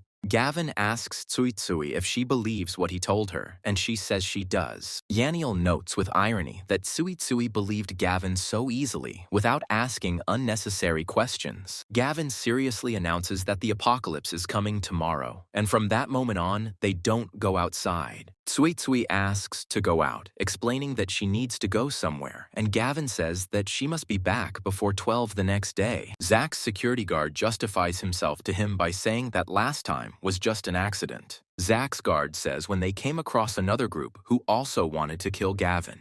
Zach, losing his patience, growls at the guard that those who mess with trash have no business in the mountains and warns that his patience is running out. Zach says that this time he will go himself and the Covenant follows him. Homeless animals gathered around bowls of food. Tsui Tsui turns to the animals. She can no longer feed them, so they need to learn to get food for themselves. The girl says goodbye to the animals, saying that she hopes to see them again. The guard reports to Zach that Gavin has been sitting in the villa for a while and hasn't come out, so it won't be easy to get to him. The guard suggests that Zach grab Gavin's girlfriend, believing that then he himself will come, and gives the order to move forward. Yaniel is shocked and in disbelief, screaming into the phone. Yaniel bursts in on Gavin screaming that bastard Zach has captured Tsui Tsui and insists that Gavin come to him alone. Gavin, seething with rage, declares that Zach asked for this himself, and he will not live to see the apocalypse. Gavin comes to the old factory. Zach greets Gavin mockingly, saying that he finally showed up. Gavin, ignoring the taunts, orders Zach to stop wagging his tongue and let Tsui Tsui go. Zach's henchman pushes Tsui Tsui towards Gavin, saying, "Yes, please." The girl screams the main character's name in fear and runs towards him. Zach says with an evil smile that Tsui Tsui is naive and shoots in her direction. The girl turns around in shock and inevitability. Gavin suddenly pulls Tsui Tsui towards him, dodging her bullet. Zach exclaims in shock and disbelief as he watches Gavin dodge, not understanding how he did it. The girl shouts to Gavin that the bandits have weapons and urges him to run quickly. Gavin calmly replies that he shouldn't be afraid and to leave it to him. Gavin claims he wanted to give him a couple more days to live, but a gap opened up in his schedule, hinting at a quick reprisal. Zach orders his men to torture Gavin, promising not to let him die so easily. One of the bandits confidently declares that he can deal with Gavin with one blow, underestimating his opponent. Gavin, looking at the attackers, says in an icy tone that he sees that they don't want to live and slams the first one face first into the wall. The bandit exclaims in shock and horror, not understanding how Gavin can be so strong. The gang leader, having come to his senses, orders everyone to attack Gavin and take him. Gavin dodges the bandit's knife. The main character twists the bandit's arm and snatches a knife. At the next moment, he wounds the bandit in the leg with a knife. Gavin quickly and deftly inflicts the same wound on 2 more bandits. Tsui, watching the fight, notices with admiration and relief that Gavin is so strong. Zach doesn't understand where Gavin got such abilities from, but his comrade orders him not to panic and reminds him that they have guns. The leader of the bandits, aiming at Gavin, smirks and challenges him to try to dodge if he is so agile. But at the next moment, a bullet flies straight into the heart of the head of the bandits. Gavin mockingly reminds him that he forgot to mention that he also has a gun. Zach, seeing how Gavin skillfully deals with his people, screams in despair and disbelief that this is impossible. Tsui watches in horror as Gavin kills the bandit and quietly says that Gavin killed him. Zach starts running away in panic, screaming that he won't take him. Gavin shoots Zach in the leg with a well-aimed shot. Gavin approaches and coldly asks if he really thinks he can escape. Zach reminds Gavin that he is the heir of the dragons and he cannot touch him, but his voice sounds uncertain. Gavin mercilessly shoots Zach in the other leg as he screams. The protagonist coldly and mercilessly says that he did not touch Zach. Zach admits his defeat and offers to name any amount, just so that Gavin will let him go. Gavin puts the figure at 1 trillion. Zach is shocked and horrified and can't say anything. Zach replies that he asked him to name the amount, not to mock him, and asks who could possibly have that kind of money. Zach continues to be insolent, and Gavin, losing his patience, declares that he will teach him a lesson, after which a gunshot is heard. Zach, fearing for his life, begins to beg Gavin to stop, addressing him first as brother and then as sir. Gavin calls Zach a coward and reminds him that he said he would be finished today, after which the gunshot sounds again. Suddenly, a police siren sounds and an officer loudly orders everyone to stand still and not move. Zach, Gavin asks, didn't he expect him to call the cops, and defiantly asks if he can't kill him anymore. Zach threatens Gavin that not only can't he kill him, but he's also been attacking people on the street, so he'll rot in prison. Gavin shoots Zach in the groin out of frustration. Zach, writhing in pain, clutches his groin with his hands and, cursing through his teeth, calls Gavin a beast for depriving him of his male happiness. Gavin doesn't kill Zach because death in the apocalypse is too dignified, at which point the police officer orders him to put the gun down.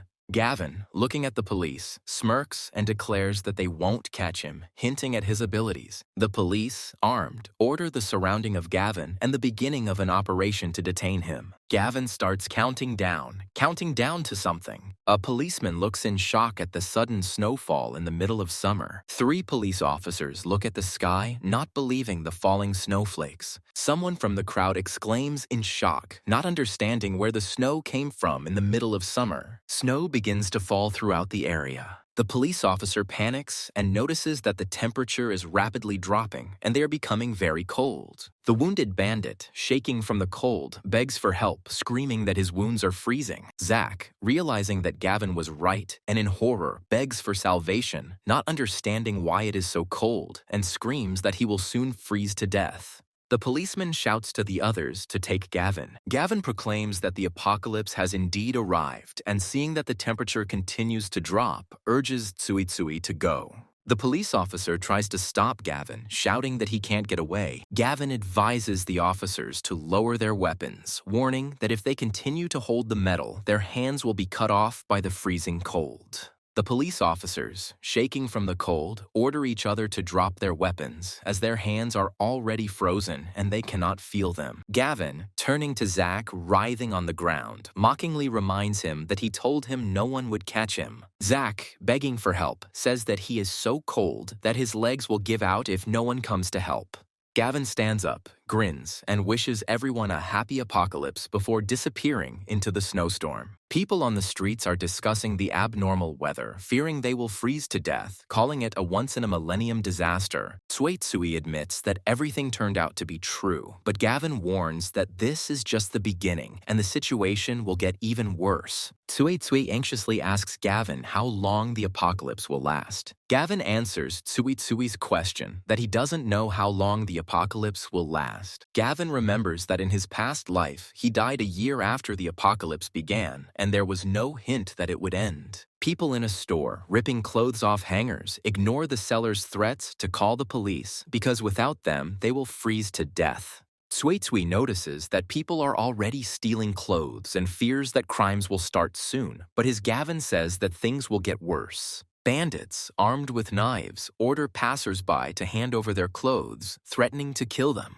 Gavin, looking at the bandit threatening him with a knife, says in an icy tone that then this will be his dying wish. The bandit shouts that he has a knife, and Gavin still dares to ask for trouble, to which the other one replies that he is asking for trouble and orders him to go ahead. Gavin quickly and decisively knocks out one of the bandits. He puts a gun to the second bandit's head. The bandit froze in shock. Gavin quickly neutralizes the bandit, and with a cold grin, asks again if he really is asking for trouble. The bandit, looking at the gun in Gavin's hand, mumbles that it's not like that at all and ingratiatingly calls him boss, assuring him that Gavin is not at all impudent. Gavin's villa was covered in snow. Yaniel devours his hot pot and, looking at the terrible snowfall outside the window, says with a feeling of deep satisfaction that this is the life. Gavin, sitting at the table, sternly orders everyone to remember from this moment on not to step outside the door. The TV is reporting unprecedented cold, the temperature is dropping, the snowfall seems to be endless, and it is recommended to keep order. Gavin notes that the neighborhood chat has never been as lively as it is now. Residents of the area are panicking over the unusually cold weather in midsummer, complaining that they are sleeping under 3 down blankets. A fortune teller and a lawyer in a chat advise everyone to stock up on supplies, warning of an impending disaster. Auntie Liu calls on everyone to trust the country, claiming that this will soon end, and asks not to create problems for society by panicking.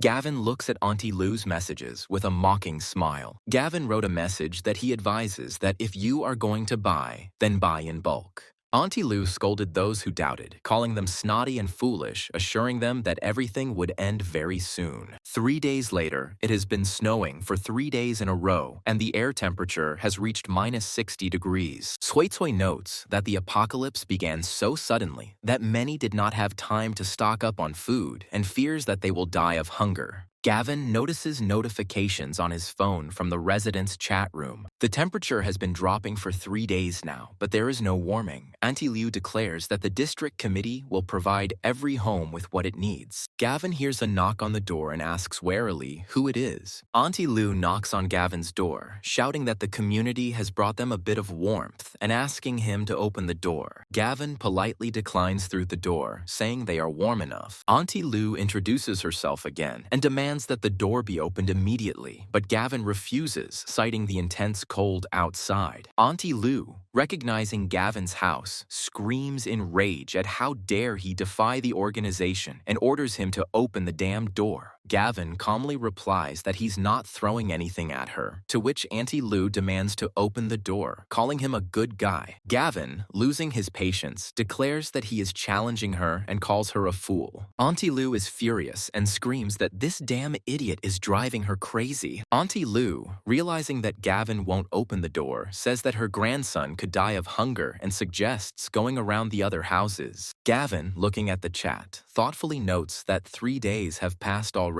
and people are already starting to show their rotten side. The snow-covered villa of Ksenia Scott and her mother. Ksenia's mother reports that they only have food for 3 days and asks if her daughter has contacted Zach, but Ksenia replies that he is injured. Xenia, trying to calm her mother, suggests finding someone to buy them supplies before prices skyrocket. Xenia agrees to her neighbor's exorbitant prices, asking him to bring supplies to her home and to let her know if anyone else has anything to sell. Gavin notices that Xenia, although a bitch, is not stupid since she figured out how to buy supplies when suddenly Tsui calls Gavin to dinner. Gavin, reading Xenia's chat messages, coldly remarks that those who sell their stock now will greatly regret it in the coming days. At the snow villa, where Hunter and his people are, temperatures have already reached -60 or even 70 degrees, and there are no signs of warming. Hunter's man panics and asks what they should do because they are out of food and don't want to starve to death. Hunter, in despair, decides that he can't just sit and wait for death and orders them to go and get everything they need. Hunter's accomplice notices an online profile of a man named Gavin and assumes he is the one they are hunting. The girl confirms that it is indeed Gavin and is surprised that he also uses this app. Hunter suggests sending Gavin a message demanding that he bring them some food. Gavin, encouraging a tired CC, says that if she trains for half an hour every day, she will definitely succeed. Little Saishi, gathering her strength with determination in her eyes, says that she will definitely pass, turning to Gavin. Yaniel notices that Shishi is training hard and realizes that the world has changed, so he should take care of himself too. Gavin suggests that Yaniel train and says that with his technique, they will be much stronger than if they remain without practice.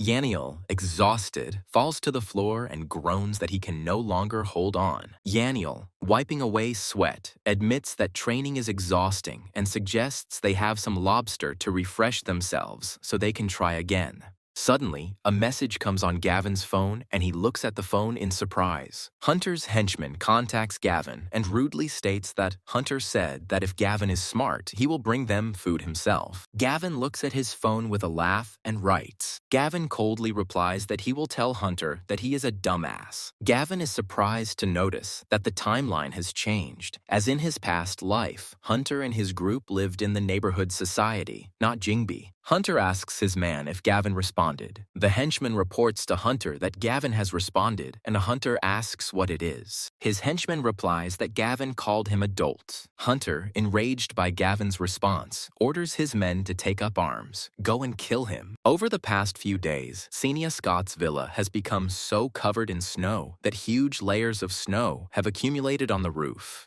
Xenia's mother complains that the food will run out in 2 days and asks if there is any news from Zach, to which Xenia replies that Zach is busy. Mother Xenia recalls the many trucks that delivered supplies to Gavin's house and wonders about the scale of his stockpiles. Xenia, remembering the past, thoughtfully says that, as she remembers, it was decent and trucks would deliver something to his house every now and then. Xenia's mother suggests that Gavin knew about the apocalypse, but Xenia claims that it was just a snow disaster. Xenia's mother suggests that her daughter not let Gavin's supplies go to waste if Zach doesn't show up soon. Xenia confidently answers her mother that she knows what to do and will get them supplies herself. Hunter's company, having arrived at Gavin's house, points to it and says that Gavin lives here. Yaniel noticed on the camera screen that they had guests. Gavin reassures Yaniel, saying that there is no need to panic. It is Hunter and his henchmen. Hunter, approaching the door, shouts loudly and demandingly at Gavin to open it. Gavin, without opening the door, coldly orders Hunter to get out, declaring that he is not welcome here. Hunter, not receiving an answer, furiously threatens to break the door down to hell, and then it will be too late to beg for mercy.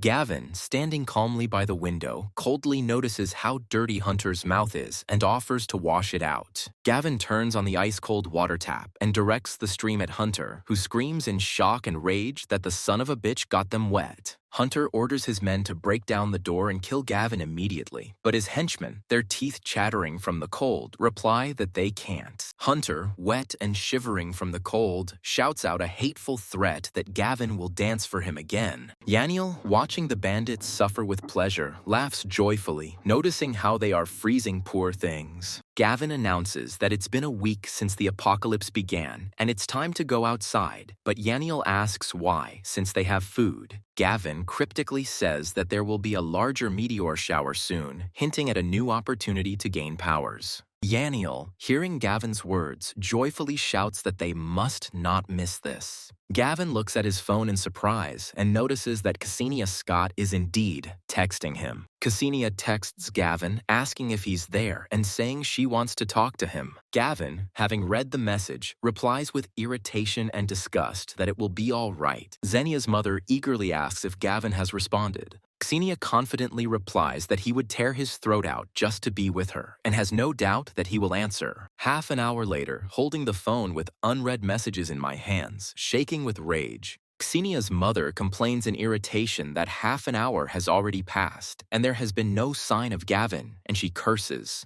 Hunter's people, sneezing, complain that it is too cold and ask to make the fire bigger. Hunter, shivering from the cold, notices that the temperature outside is clearly not suitable for humans, and she is almost frozen to death. Hunter, furious, vows that next time they will be ready, tear down Gavin's doors, strip him naked, and throw him out into the street. Ksenia's mother asks if 2 hours have passed already and if Gavin is answering, to which Ksenia replies with annoyance that he is not.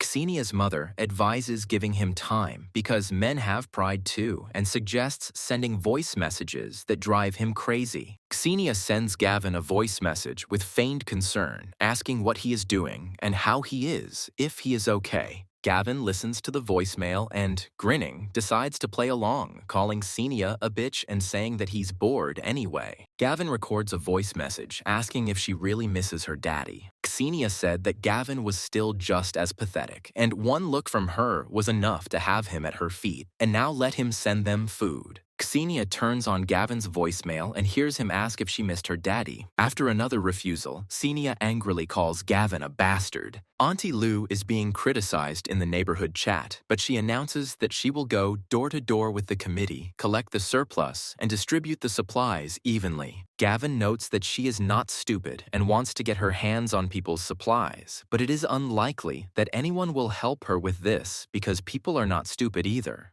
Yaniel notices that it is already quite dark and it is time to go out. Gavin makes the announcement and orders everyone to get ready to go, including Tsuichui and Shiche, who he tells to put on warm clothes and come with them. Gavin thinks the meteorites will hit a residential area, but he's not sure which corner, so the more people there are, the higher the chance of catching one. Yaniel, going outside for the first time since the apocalypse began, complains of the bitter cold. Gavin announces that 2 meteorites will fall today and orders everyone to keep their eyes peeled and head straight for one as soon as they see one. Auntie Lou announces that the district committee is collecting supplies to support the population and calls on everyone to cooperate. Auntie Lou laments that the food she collected is already gone and her grandson is hungry again, so she needs to find more food urgently. Yaniel, seeing how Auntie Lou goes around the houses, indignantly remarks that she has no conscience at all. Auntie Lou's assistant, noticing Gavin on the street, asks if it is him. Aunt Lou replies with hatred that he is, and now they will get even with him for last time. Auntie Lou tells Gavin and his company to stop.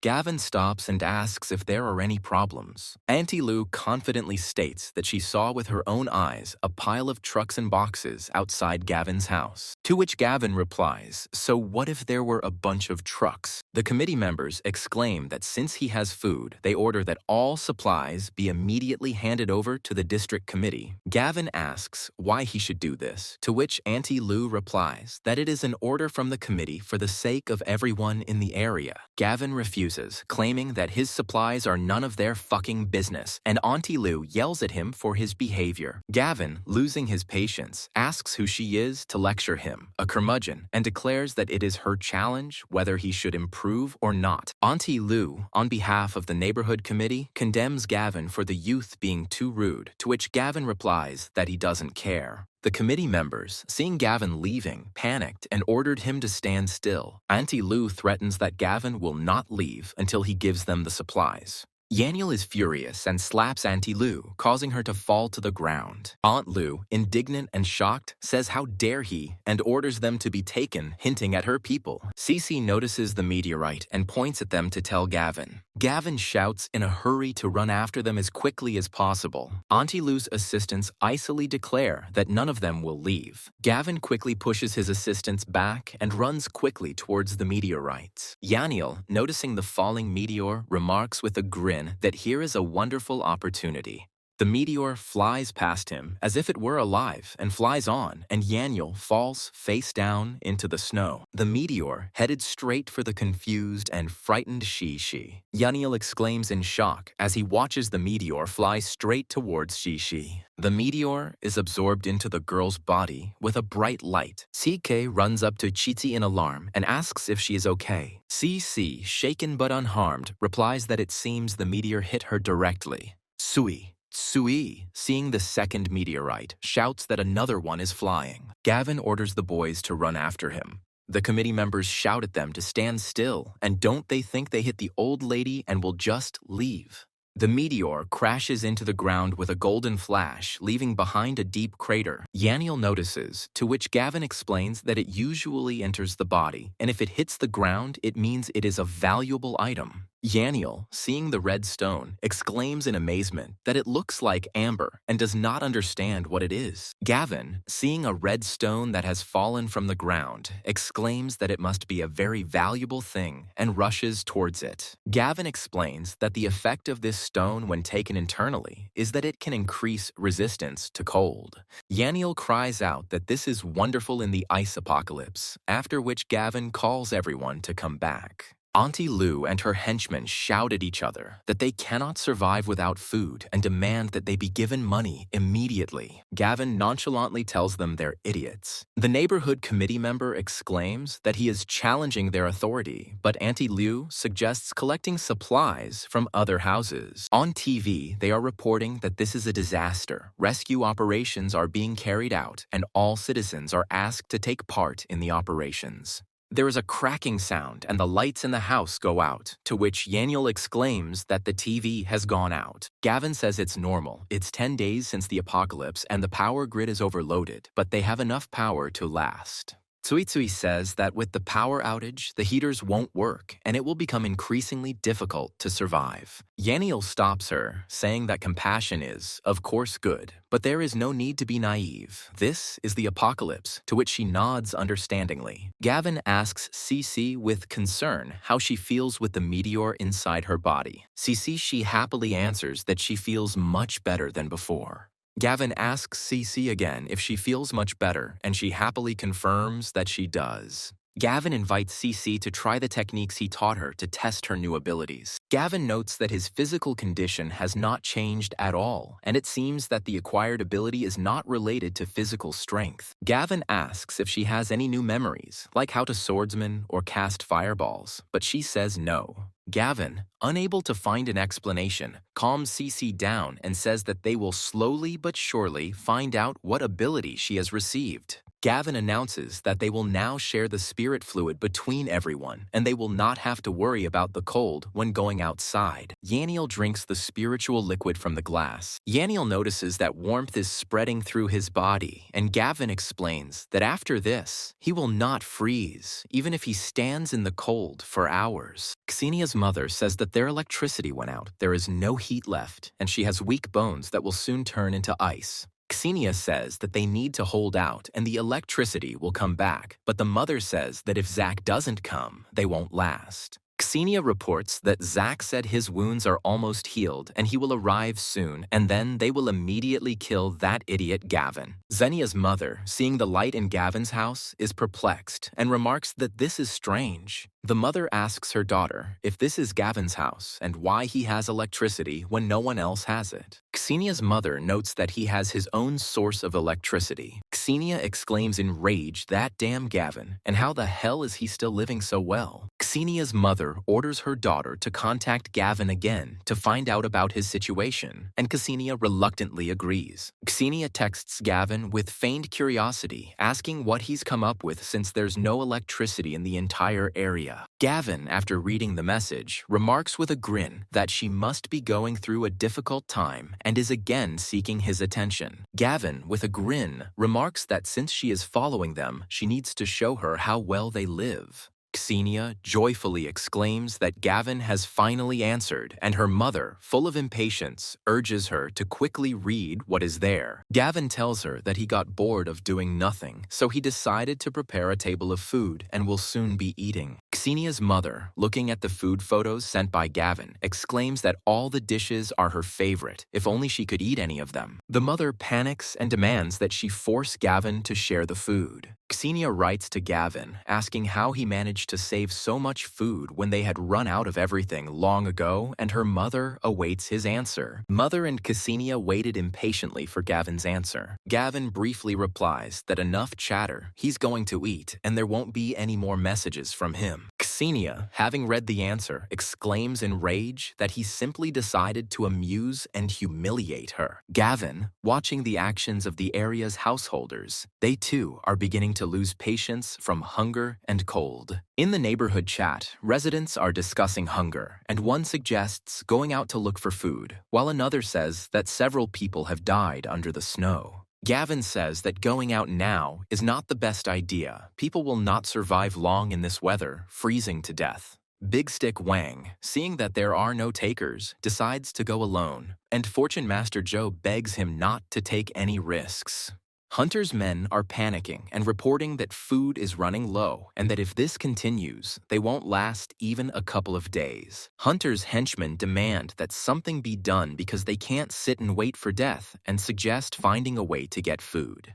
Hunter, after weighing the risks, decides that it is too cold and dangerous to leave the area, so they will not go anywhere. Hunter suggests robbing Aunt Lou since she was collecting supplies from houses in the area. Auntie Lou, carefully feeding her grandson, coaxes him to eat, assuring him that they have plenty of food that she collected from houses in the area. The grandson, being greedy, shouts that his grandmother should not dare to eat it because it's all for him. Auntie Lou meekly replies that she won't eat it, and that's all, persuading him to eat a couple more spoonfuls. Auntie Lou heard someone knocking and asked who was there. Hunter, approaching Aunt Lou's house, knocks loudly and shouts for her to open up. Auntie Lou asks what this Hunter brat is doing here. Hunter threatens to blow the door to hell if she doesn't open it. Auntie Lou shouted at her grandson to quickly hide the food, to which the grandson ran in fear to hide it. Hunter, losing patience, decides to go in himself and breaks down the door. Having burst into the house, Hunter's henchman, seeing mountains of food, exclaims in shock and admiration, looking at it. Hunter orders his henchmen to take all the food they see. Auntie Lou shouts at the robbers that they have no right to take her things because she is the president of the district committee, and this is a crime.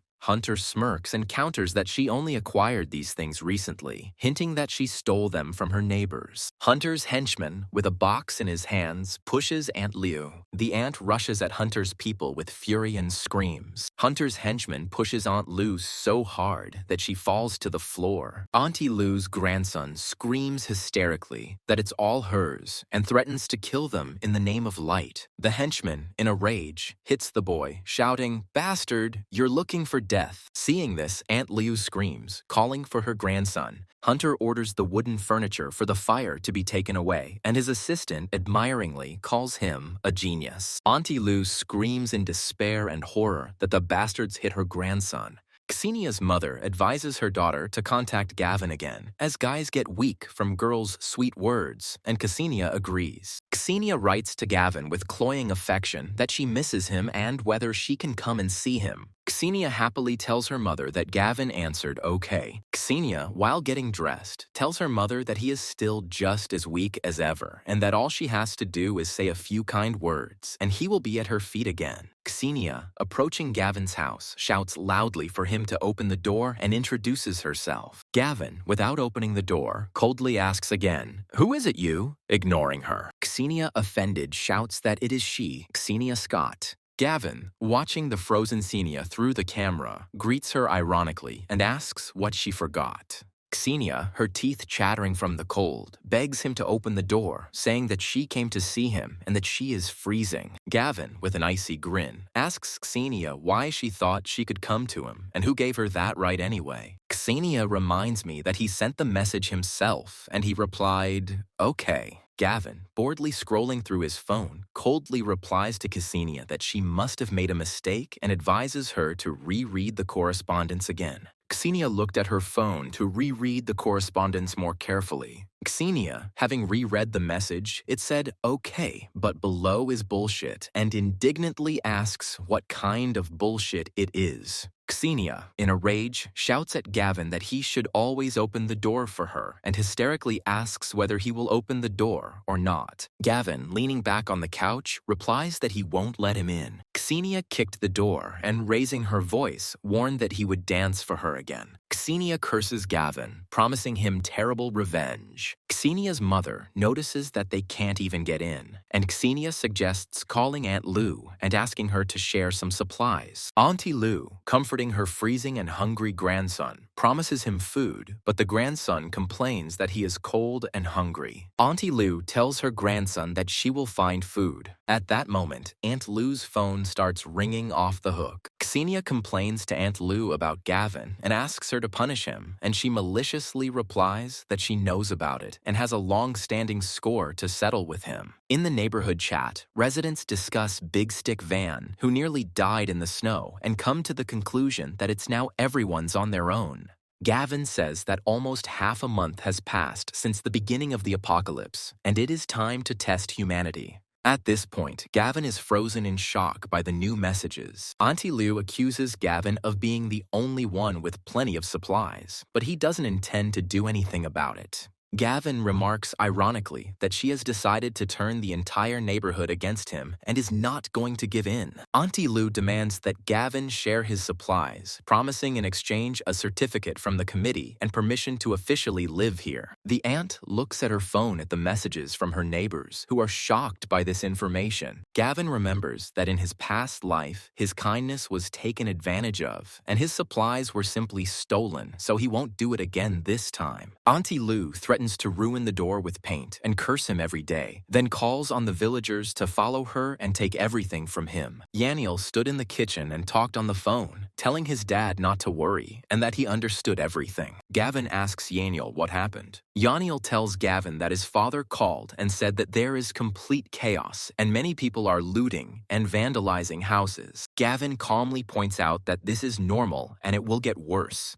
Yaniel says they've stocked up, but if anyone breaks in, Gavin asks if he wants to go check on them. Yaniel, remembering that he had drunk the liquid and that the extreme cold was no problem for him, enthusiastically volunteered to go. Gavin, wanting to help, says that he will go with them, since she has a snowcat there, and it will be easier. Auntie Lou, having gathered a crowd, loudly knocks on Gavin's door and demands that he open it. Gavin and Yaniel are shocked to see that Auntie Lou is really persistent and has brought a whole crowd this time. Neighbors, looking at Gavin's house, note with envy that he not only has electricity but also steam coming out of the pipes, and it's really warm there. Yaniel notes with alarm that they came for food, but Gavin grins and says let them dream. Auntie Lou demands that Gavin hand over the supplies so that the district committee can distribute them among everyone and orders the door to be opened immediately. Gavin looks around the assembled crowd with disdain and coldly remarks that this pathetic bunch is now everything. Auntie Lou says she is the president of the neighborhood committee and represents the interests of all homeowners and demands that the door be opened.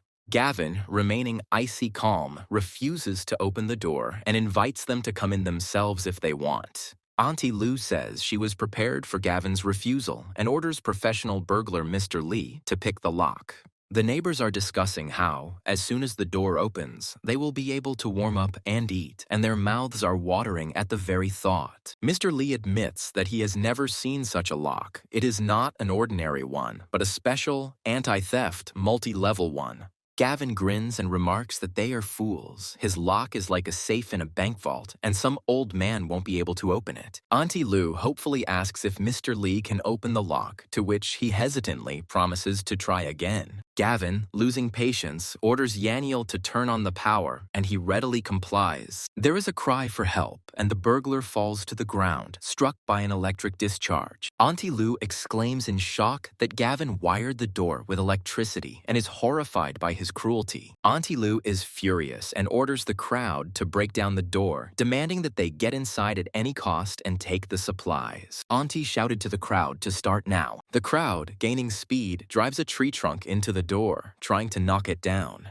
Yaniel notes with condemnation that these people are shameless and have never once thought that their supplies have nothing in common with them. Gavin notes that the apocalypse is a test, and some would rather die than go through it, while others would walk over heads to survive. Auntie Lou's man says that they are exhausted and without strength. The neighbors, unsuccessfully trying to knock down the door, disappointingly inform Aunt Lou that the door is very strong and they cannot break it down. Gavin, with an icy grin, says that they are exhausted and now it is our turn to shit, hinting that it is his time to act. Yaniel pressed the button with glee and said that the heat had started. Auntie Lou, in a rage, orders the crowd to continue breaking down the door, declaring that she doesn't believe they can't break it down. Yaniel suddenly pours a bucket of sewage onto the crowd. The neighbors were shocked by the unexpected watering. Auntie Lou screams in shock and rage. How dare he pour water on them? People run away from the door in horror and disgust, screaming that it's not water, but toilet flush, and that the smell alone makes them sick. Auntie Lou yells that she's not finished, to which Gavin replies that she should keep cursing because there are still enough surprises. The crowd decides to leave to avoid getting even colder, but one of them indignantly calls Gavin a fool. The girl tells Hunter that Aunt Lou's raid on Gavin's house failed, and they returned covered in toilet waste. Hunter admits that Gavin has aces up his sleeve and defended himself well, and the girl adds that this means, indeed, a lot of supplies. The girl declares that Gavin shouldn't be written off, and as soon as they break into his place and take everything, they will be able to live happily ever after. Hunter reminds him that he and Gavin have their own showdown, and he won't just leave him like that. He just needs to prepare properly. Xenia, shivering from the cold, complains to her mother that Auntie Lou screwed up and she froze to death. Xenia, losing hope, says that she called Zach again. Zach asks if everything is okay with her and why she is calling again, to which Xenia asks when he will come for her because she is so cold.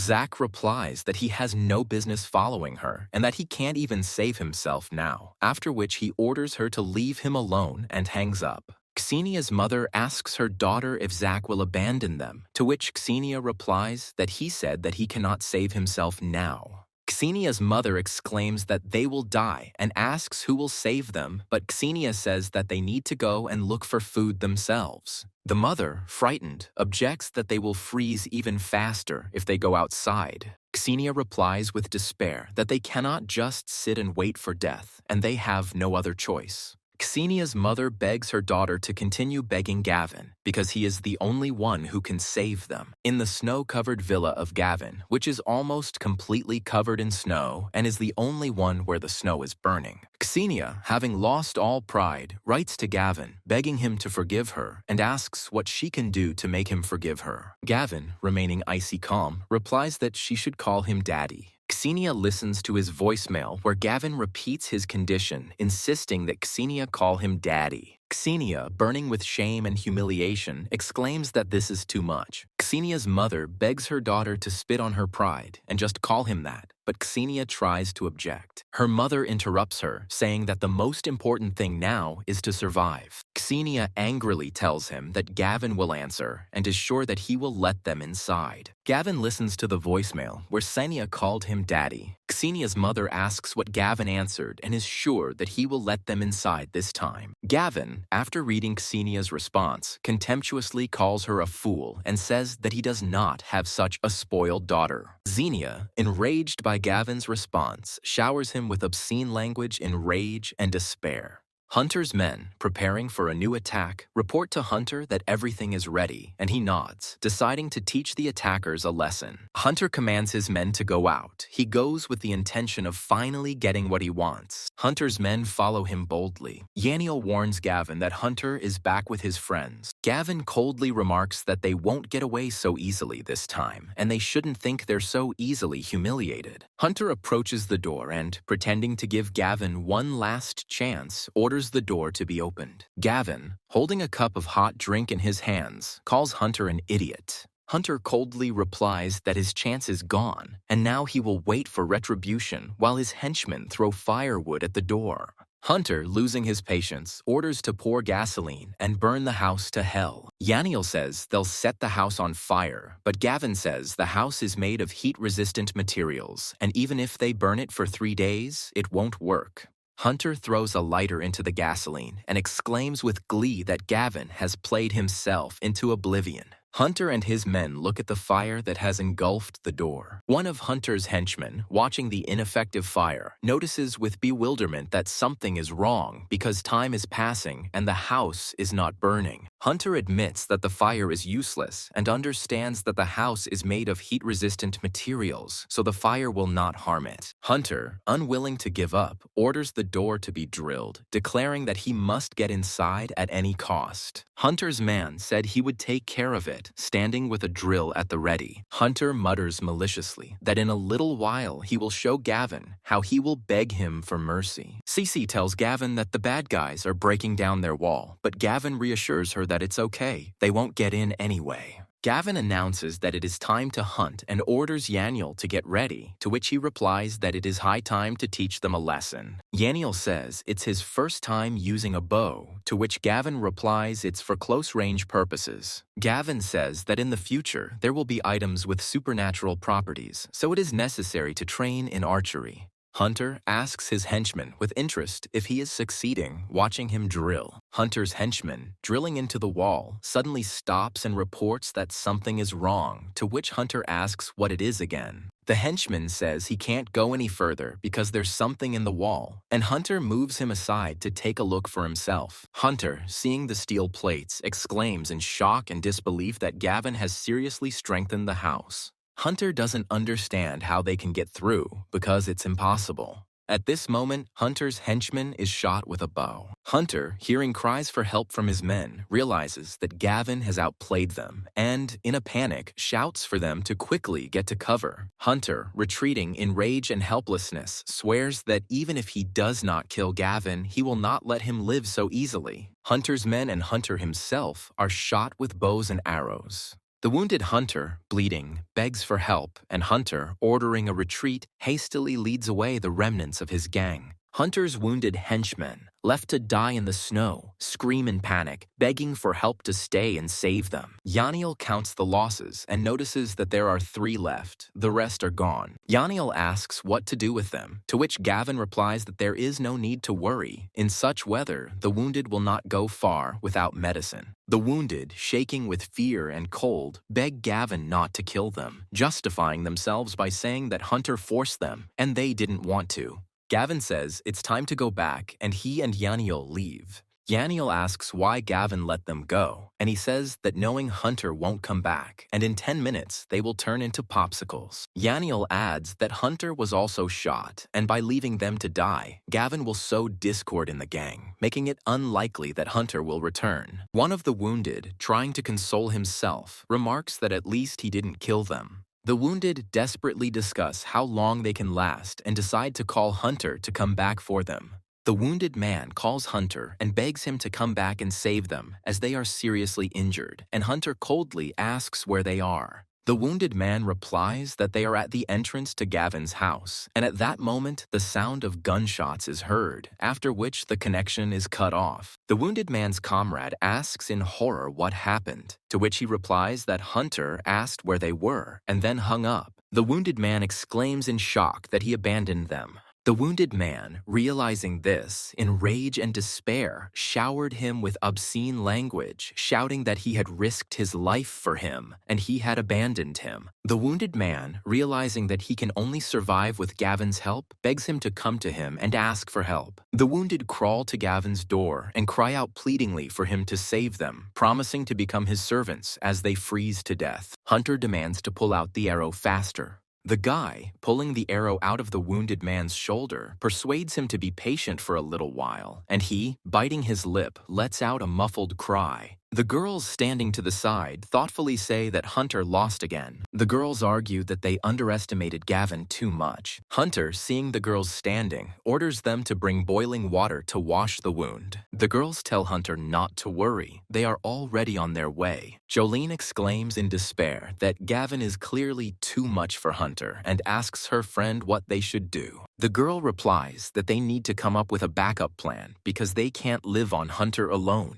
Jolene notes with bitterness that they are trapped here, with no food and no chance to go outside. Sharon says thoughtfully that Gavin's house is now the safest place in the area. Jolene hesitantly reminds him of their bad relationship with Gavin, but Sharon assures him that if they apologize, he probably won't leave them to die. Yaniel exclaims that it will be much easier to get there on snowmobiles. Gavin turns to Yaniel and suggests they go check on his parents. Xenia's mother, looking at the snowmobile leaving, exclaims that Gavin also has snowmobiles, and he has already gone somewhere. Xenia hisses through her teeth with hatred that she will take away everything that Gavin has. Gavin, looking around, notices that the snow is at least 2 meters high and there is not a soul in sight. Gavin suggests going to check out the supermarket nearby. Gavin and Yaniel enter the store, looking around it from the inside. Inside the store, Yaniel noticed that everything had been taken apart as all the shelves were completely empty. Gavin agrees, noting that it's been a month since the apocalypse began and everyone is already running out of food. Yaniel, noticing a sharp shadow behind Gavin, shouts for Gavin to be careful. Gavin reacts quickly and kicks the shadow with his foot, causing the man to drop the bat. Yaniel, in a rage, shouts that he dared to attack them and he will kill him, and the guy, choking, begs him to wait and not do it. The man, out of breath, explains that he had no choice and needed to feed his family. Yaniel asks the man again what exactly he means by family. A man shouts for the family to come out, and a child and a woman appear around the corner.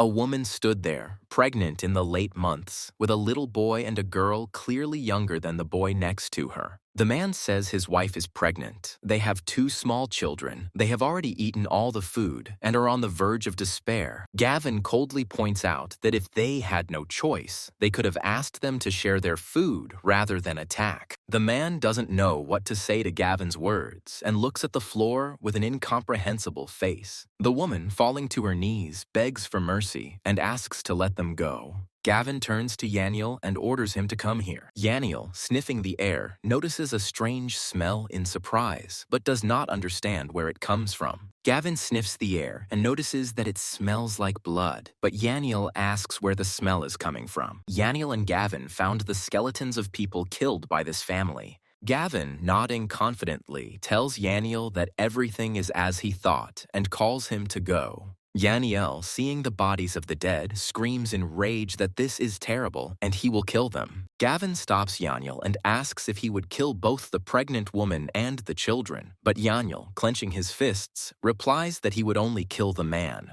Gavin pensively remarks that in that case, the wife and children would not be able to survive without a breadwinner. Yaniel exclaims in shock that this is a bunch of cattle, surviving at the expense of their own, and it is unknown how many they have already killed. Gavin philosophically notes that there will always be those who cross the line, and such cases will become commonplace. Yaniel and Gavin ride snowmobiles to Yaniel's parents' villa. Gavin, looking at the open doors of the houses in such cold, is surprised to notice that something is wrong. Yaniel screams in horror, calling for mom and dad. The bandits inform the chief that they have found all the supplies, and the robbers have prepared them well, so they will have enough for a long time.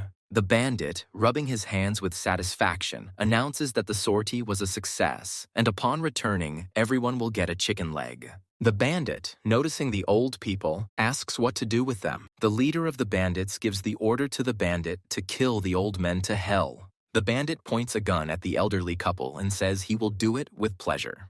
Yaniel, seeing this, screams in despair for the bandit to stop. Yaniel's mother, seeing her son, screams in horror for him to run. A bandit with a smile on his face shoots Yaniel's mother right in the chest, and she spits out blood. Yaniel was shocked and panicked, telling his mother. Yaniel's father, in order to protect his son, rushes at the bandit with a pistol. The bandit threateningly declares that Yaniel's father asked for it and shoots him several times. Yaniel cries out in tears in despair. No. The bandit, coldly aiming at Yaniel, says that he left for his family at the wrong time. Gavin reacts instantly by cutting off the gun-wielding bandit's hand with a knife. The bandit screams hysterically from the pain of his lost arm. A bandit with a severed arm screams, asking who Gavin is. Gavin quickly takes the knife and stabs the bandit right in the heart, calling himself the Grim Reaper. The gang leader panics and shouts at his men to kill Gavin quickly. The bandit's henchmen say with hatred and contempt that Gavin is packing. Gavin quickly approaches the bandit and with one blow cuts the bandit's chest. The bandit leader and his henchmen are shocked and bewildered by Gavin's strength and skill. One bandit started running in terror, shouting for everyone to run. The bandit doesn't have time to escape before Gavin impales him on a knife and lifts him up, lifting his legs off the floor. Gavin, in an icy tone, warns that if anyone dares to move, he will cut them into pieces and feed them to the dogs. The head of the bandits and his remaining henchmen fell on their knees, begging for mercy. Yaniel, hugging his parents who are covered in blood and with tears in his eyes, calls them. Yaniel's mother exclaims with relief and joy that it's good that he is alive, and Yaniel cries for his mother. Yaniel's father says that their time has come and asks them to take care of themselves and be careful with Li Santiang from Mong village. When his parents die, Yaniel cries out in despair at the top of his voice so that his father doesn't die. Yaniel, determined, asks Gavin to leave the robbers to him. Yaniel screams in rage that he will kill them himself while stabbing to death the remaining henchmen of the bandit leader. The captured robber, trembling with fear, begs for mercy, justifying himself by saying that he was simply following orders. Yaniel, turning to the leader with a knife in his hands, contemptuously calls him a brute. Gavin, seeing Yaniel raising his knife, stops him and tells him to wait. Gavin asks who sent him, to which he gasps and replies, Mr. Li, the elder of Mong village. Gavin asks the bandit the village chief again. Yaniel, hearing this, says that his father sponsored the residents of this village, and Li worked for him, and this is how he repaid his father for his kindness. The prisoner, trying to save his skin, humbly asks to be released, promising not to tell anyone anything. Gavin replies with hatred that he will not see mercy. The leader, losing hope, threatens that if he is killed, they will be found and will not be left alone.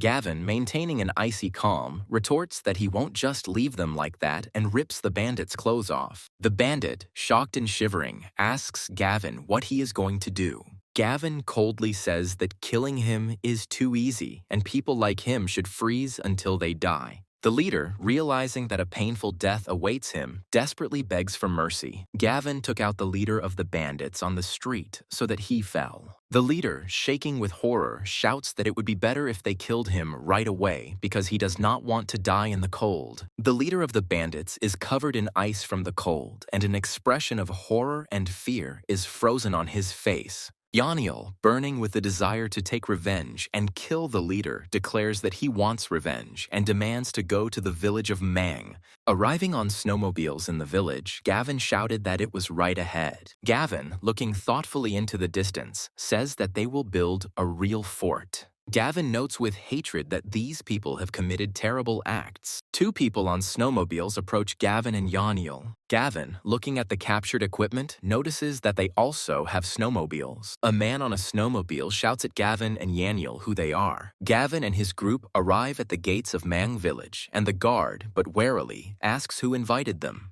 Yaniel brazenly lies that they were invited by the elder, Mr. Li. The guard smirked and exposed his lie, saying that Jiwei Biotessen had taken Mr. Li to his place and that he had been gone for a long time. Gavin reacts quickly and shoots them quickly in the head. The men fell dead weight to the ground, smoke pouring from Gavin's pistol. Residents of the village, attracted by the noise of gunshots, looked out and shouted who was there. The villagers are panicked and furious, screaming that strangers have killed their people and cannot understand where they came from to cause them trouble. Gavin and Yaniel, having assessed the situation, decided that they would not get through today and suggested going back and coming up with a new plan. The villagers shouted after them that they could not escape.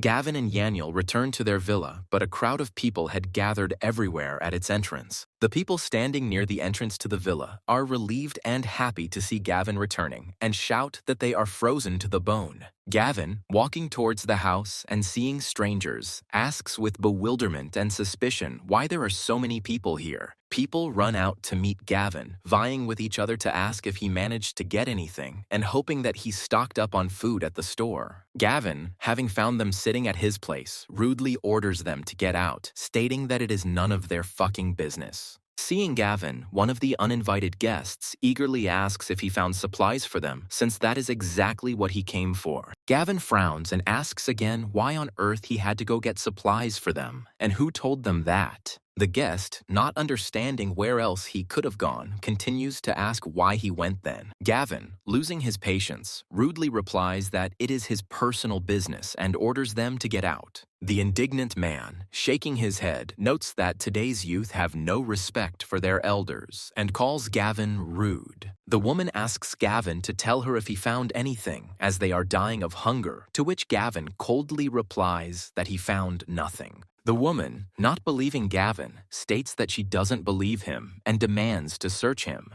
Gavin roughly pushes the deranged woman away from him, and she falls to the ground. Yaniel explains that they didn't find any supplies and that they didn't leave for them at all, after which he asks everyone to disperse. The woman exclaims that they have nowhere to go and that they won't last even a couple of days without food, and the man declares that they will take his snowmobiles. Gavin, outraged by such impudence, contemptuously calls them shameless. The woman says that if Gavin doesn't lend them snowmobiles, how are they supposed to find food, since everyone says he's stocked up on a huge pile of himself at home? The crowd, cheering each other on, threaten to let Gavin share with them, or they will sit outside his door. Gavin, tired of their importunity, lazily declares that he is too lazy to bother with them and calls Yaniel to come into the house. The woman, trying to hold Gavin back, screams that he can't leave and has no right to leave them without food. Gavin pushes the crazy woman away again, telling her to get away from him. The woman claims he hit her and demands he give her 10 packs of noodles immediately, threatening to curse him at the door every day. The man accuses Gavin of going too far and daring to hit a woman, asking if he is even human. The woman scandalously demands that Gavin immediately apologize to her and carry her to his house so that she can recover. Gavin silently extends his hand to the fallen woman. The woman, thinking that the threats had worked, smugly says that it would be just like that and demands that he prepare a delicious dinner. Gavin slaps the woman hard across the face, causing her head to snap back. The woman, putting her hand to the hit part of her face, screams in horror and disbelief, asking what he is doing. Gavin began to beat the woman who was lying on the ground and covering herself with her hands from Gavin's blows. Gavin, in an icy tone, apologizes, but says that she was screaming too loudly, which is why he hit her. The woman, in panic and fear, screams for him to stop hitting her and to stop. Gavin asks defiantly if she really thinks he'll stop at her word. The woman, writhing in pain, screams for help and for them not to stand there like statues because her face is already swollen. The men panic and scream at Gavin to stop and call for the others to stop him together. The man tried to stop Gavin by saying what kind of man would hit a woman. Gavin tells the man in a cold voice that he will then insult him. Gavin hits the man with full force, causing him to spit out blood. The protagonist begins to beat the man's face like a punching bag.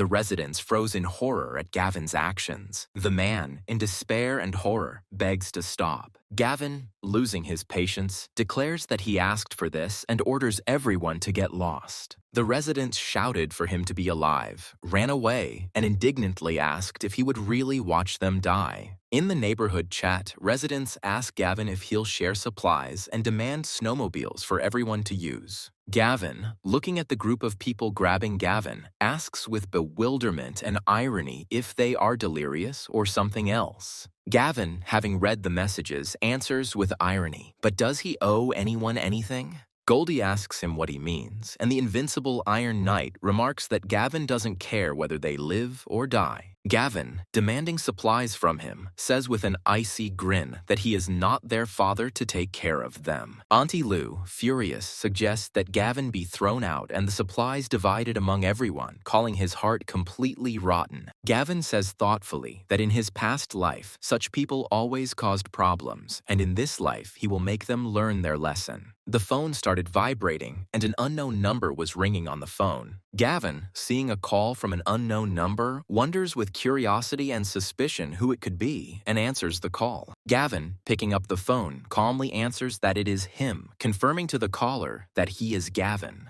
Mi Santiang asks if he knows who is calling, but Gavin calmly replies that he doesn't, showing complete indifference to his identity. The caller introduces himself as Mi Santiang from Mang Village and mockingly asks if Gavin is probably scared. Gavin grins and counters that he didn't expect a call from such a pain in the ass. Mi Santiang is furious and shouts into the phone at how dare Gavin say such a thing. Gavin orders Santiao to stop acting cool because it's no use and asks why he's calling. Santian, smiling, admits that it was Gavin who killed his people and calls him brave. Gavin asks ironically if he really called to praise him. Santian shouts that Gavin is not the man to be praised, that he will soon join the people he killed, and that he should wait. Gavin becomes rude and threatens him, stating that Mi Santiang killed his brother's parents and now his life is in his hands. Mi Santiang demands to know where Gavin is, and he replies that he is in the Hu family's village, 70 kilometers north of the city. Mi Santiang declares that Gavin must wait and swears that if he does not bow to him and call him grandfather, then he will not be himself. Gavin, raising his voice menacingly, adds that if Mi Santiang doesn't show up, he will be his grandson. The elder calls out loudly to his people. The elder's assistant runs up and asks what's going on. The elder orders the people to gather as they are heading north to the Hu family village, and the assistant nods and asks if they should take up arms. The elder orders to take more people because they also have guns. Gavin tells Yaniel that they have to go, to which Gavin calmly asks where exactly. Gavin answers a friend's question about taking people to Santiago. Gavin and Yaniel set off for the village of Santiana on snowmobiles. Gavin looks around and asks his friend in surprise if this is a police station. Yaniel confirms Gavin's words, adding that this is a municipal office. Gavin, heading towards the armory, dryly remarks that they will borrow their weapons. Gavin tells Yaniel to follow him to the police station. The main character breaks the glass door with a kick. Yaniel, looking with respect at the frozen bodies of the police officers, notes that they held their post until the very end and froze to death. Gavin, shaking his head sadly, adds that the disaster came suddenly and the government had no time to react.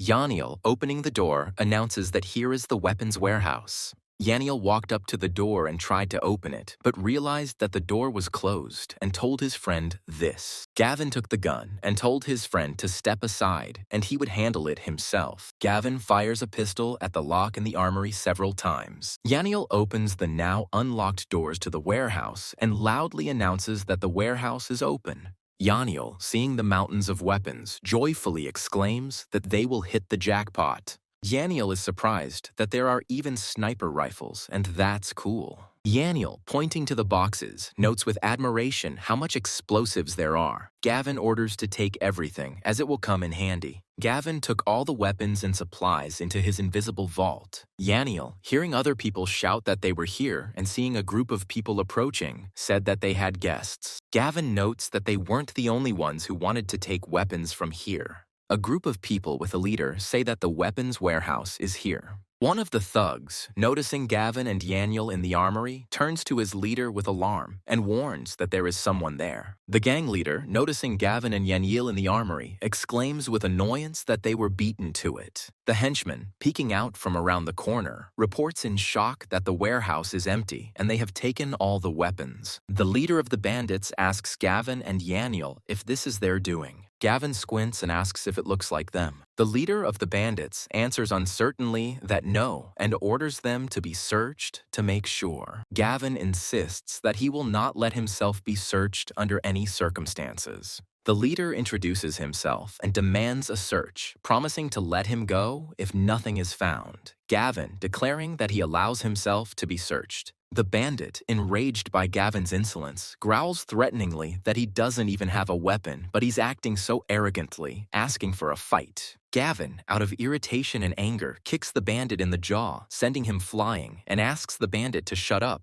The leader, enraged, shouts at his men to kill Gavin and take him to be roasted. The bandits run towards Gavin and Yaniel on the orders of the chief, who shouts to take them. Gavin, sighing, admits that he was too soft and takes out his gun. The henchman, seeing the gun, screams in panic that Gavin lied to them and that he has a gun. Gavin, aiming at the bandits, says in an icy voice that he will send them to the one who created them. The bandit, in horror, begs Gavin not to rush and offers to negotiate. Gavin shoots the bandit through the head. Gavin coldly says that they are shameless and he will not be kind either. The henchman, trembling with fear and stuttering, asks if Gavin dared to kill someone. Gavin also kills the henchman by shooting him through the head. The remaining bandits, throwing down their weapons, scream in panic that Gavin is really crazy and run away. The bandits don't have time to escape before their heads are shot through. The leader, falling to his knees, begs for mercy, admitting his wrongdoing and surrendering. Gavin looks at him with irritation and calls him an idiot. The leader of the bandits is also shot in the head with one shot. Gavin left first while Yaniel looked at the corpse and Gavin told him to go.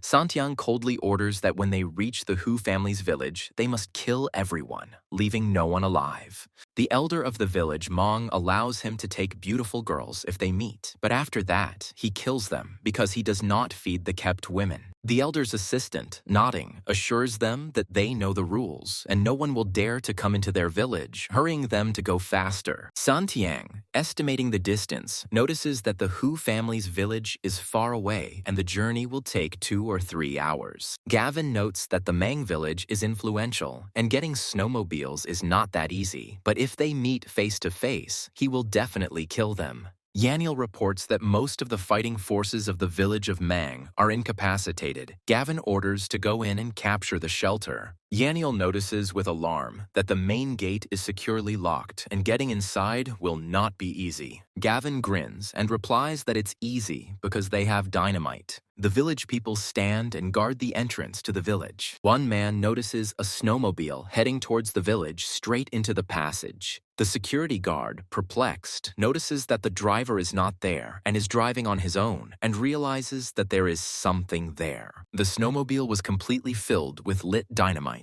The guard, recognizing the dynamite, screams in horror that it is dynamite. The gate to the village explodes as soon as the snowmobile crashes into the village gate. The village guards shout in rage, asking who did this and who dared to invade the Mang village. Gavin and Yaniel quickly enter the village on snowmobiles. The guard, recognizing Gavin, screams in panic that it's those two again and orders them to be killed. The main character reacts quickly and takes out a gun and points it at the guards. Gavin hits 2 guards square in the head with his pistol. Gavin and his friend ride unhindered into the village past the corpses of the guards. The villagers, in an icy voice, announce who is here and threaten to kill everyone. Gavin shoots people on the run who ran out with weapons to attack them.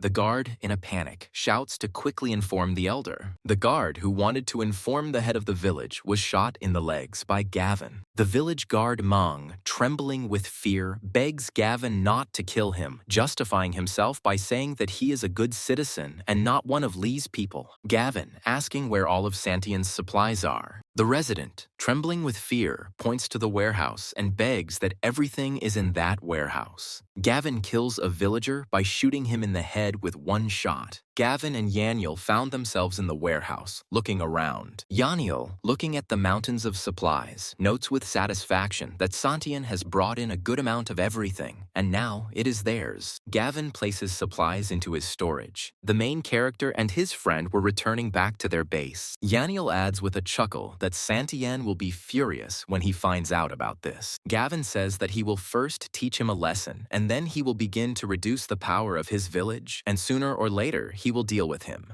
The elder's henchman shouts that the village of Hutsya was buried under the storm a long time ago, and he does not understand how these two could have ended up there. The elder, realizing that he had been deceived, exclaims in rage that the devil take it. It looks like they have been beaten. The elder, in a rage, picks up the call from the village. The elder, in shock, says into the phone. The elder, in panic and anger, orders his people to return quickly and quickly. The ruined remains of the gate lay scattered across the snow. The elder, looking at the empty warehouse, mutters in shock and disbelief, how could this have happened? The elder, in rage and helplessness, vows that he will never forgive Gavin and will make his death slow and painful. The elder, gnashing his teeth, orders them to be found and gives 3 days to find out where these creatures live. Sharon writes to Gavin that they are classmates and live in the same area and asks if there is time to meet. Gavin responds to Sharon's communication with a refusal. Gavin hears the doorbell ring and looks up from his phone. Yaniel, with surprise, informs Gavin that Sharon and Jolene have indeed arrived, and now they are at the door. Sharon, standing at the door and freezing, shouts loudly for Gavin to open the door. Gavin, opening the door, asks with cold indifference and suspicion what the two of them are doing here. Sharon, that they came to see him. Next to her was Jolie. Sharon and Jolene exchange glances and, with slight embarrassment and awkwardness, confirm that they simply came to see each other. Gavin, not wanting to let them in, coldly orders them to get lost. Sharon screams in shock and horror. Sharon, trying to gain his trust, reminds Gavin that they are neighbors and should help each other. Gavin asks ironically how they can help him. Sharon and Jolene answer, without batting an eye, that they will do everything he says, in any position. Gavin, grinning, declares that since they started singing like that, he will be their master and they will be his dogs. Jolene calls Gavin a bad boy and says she likes him and hurries him inside because it's freezing outside. Gavin stops them and orders them not to rush inside, but to go around the area and look for food, to which Sharon, in shock, asks again to look for food.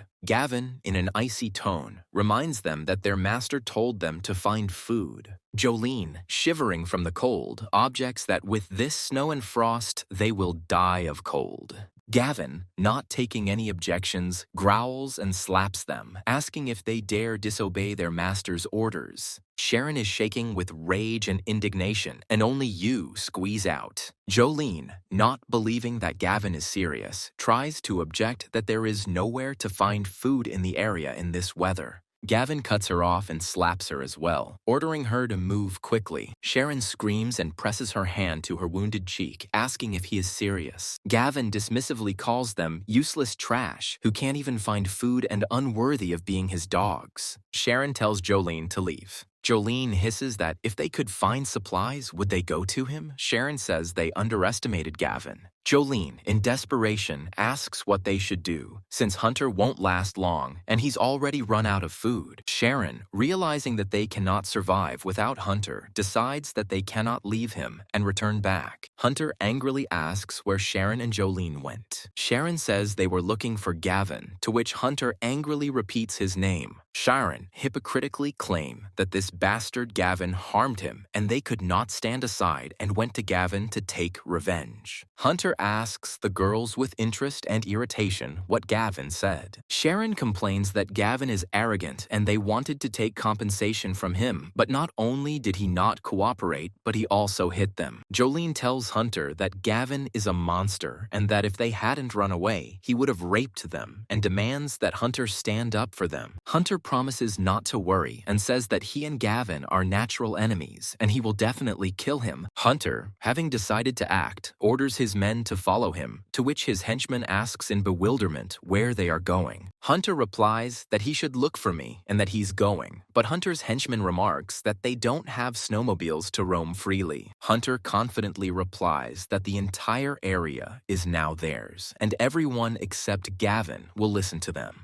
The henchman, agreeing with Hunter, declares that all the supplies in the area are now theirs, and if they can't rob Gavin, then they will rob others. A boy and a girl were warming themselves by a makeshift fire in the room when Hunter's gang breaks down the door to the house. The guy whose house was broken into screaming asks in horror what they are doing and who let them in. Hunter, ignoring the screams, orders them to take all the food they find. The owner of the house begs them to leave, claiming they have no food, but they ignore him. A sharpened knife gleams in Hunter's hand. Hunter rushes at the guy, screaming for him to go to hell, and stabs him in the heart with a knife. The guy chokes on his own blood, hoarsely, and in shock squeezes out just what they are doing. The girl screams in horror that Hunter's gang are murderers and looks at the guy's bloody body. Hunter, threatening the girl, demands that he find him food, and he, in fear, agrees. 5 small packages of different snacks appear on the table. Hunter exclaims with disappointment that this is all, and the girl explains that this is all that is left, and if everything is taken away, he will not survive. Hunter, with a contemptuous hiss, orders them to go to another house. Hunter's henchman, with a lustful grin, remarks that they have been holding back for a long time, and this girl looks quite good. Hunter, hurrying his assistant, orders him to hurry and not waste time. The henchman, introducing himself as Lightning, confidently declares that he will handle it quickly, and Hunter will not even notice, and the woman begs him to let her go.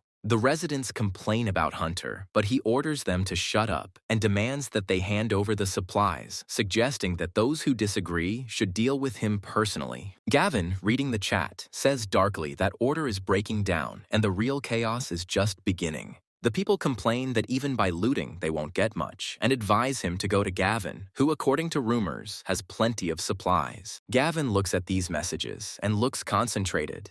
The crowd, nodding along, shouts that Gavin should help everyone and pushes Hunter to go to him. Auntie Lou, trying to guide Hunter, advises him to think and go find Gavin, since he probably has supplies. Yaniel, reading the chat, notices with disgust that everyone only has anger on their minds and calls them bastards. Gavin says thoughtfully that this is just the beginning, and that there are almost no good people in this area, and that they were the ones who killed him in his past life. Hunter announces in the chat that he will personally deal with Gavin and promises to share supplies with anyone who helps him. One of the residents, after reading Hunter's message, declares that there is no point in writing a private message and joins him right away. Another resident, supporting the idea of robbery, adds that he is also in on the act because he has run out of food. Another resident, justifying his actions, states that he is already dying of hunger, so he is also in on the action. Auntie Lou claims that Gavin forced them to do this, and that if he had shared the supplies earlier, she would have been wrong. Yaniel calls them bastards who can't defeat Hunter, so they decided to team up with him to create problems for them. Gavin, looking at the armed crowd, indifferently remarks that he is bored anyway and will play with them a little. The crowd gathered at Gavin's door and began shouting loudly, demanding that the door be opened immediately. Yaniel, looking out the window, notices with surprise that there is clearly more than half of the district here. Gavin, reading the residents' excuses in the chat, dismissively remarks that they are just a disorderly rabble. One of the neighbors calls Gavin a little bastard and shameless, and states that at a time like this, he is obliged to share food with others.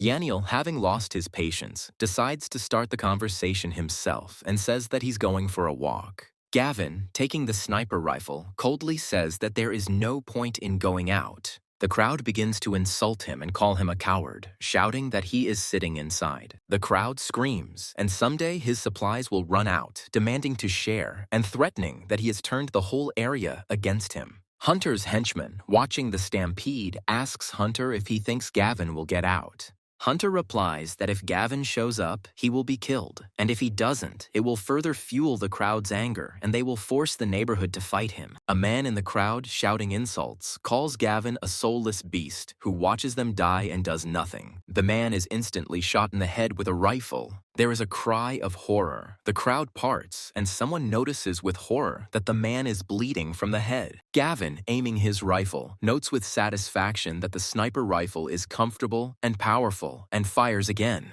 The crowd, seeing where the shooting was coming from, shouts in shock that it was Gavin who was shooting, and he had a rifle, and he dared to shoot. Gavin coldly replies that they asked for it, and he is tired of their shouting. A man in the crowd, in disbelief, shouts that Gavin knows what he's doing and that he's killed a man. Someone from the crowd, trying to raise their morale, shouts at them not to be afraid because he won't be able to kill them all. Another, nodding along, adds that everyone is behind him, and they will die of hunger anyway. Another man is also quickly shot in the head with a rifle. The crowd, realizing that Gavin is actually killing, panics and screams in horror that he has gone crazy and runs away. Hunter's henchman, backing away, notices with horror that Gavin seems to have a lot of weapons, making him even more difficult to deal with. Hunter, retreating, orders a retreat now in order to return with a new plan. The henchman, having arrived at a new location, reports that they are there in the Jinyang community. Looking around the rich area, the henchman greedily notes that there must be a lot of supplies here and calls for them to go. The man in the helmet nods and orders that every house be searched and all the food taken away.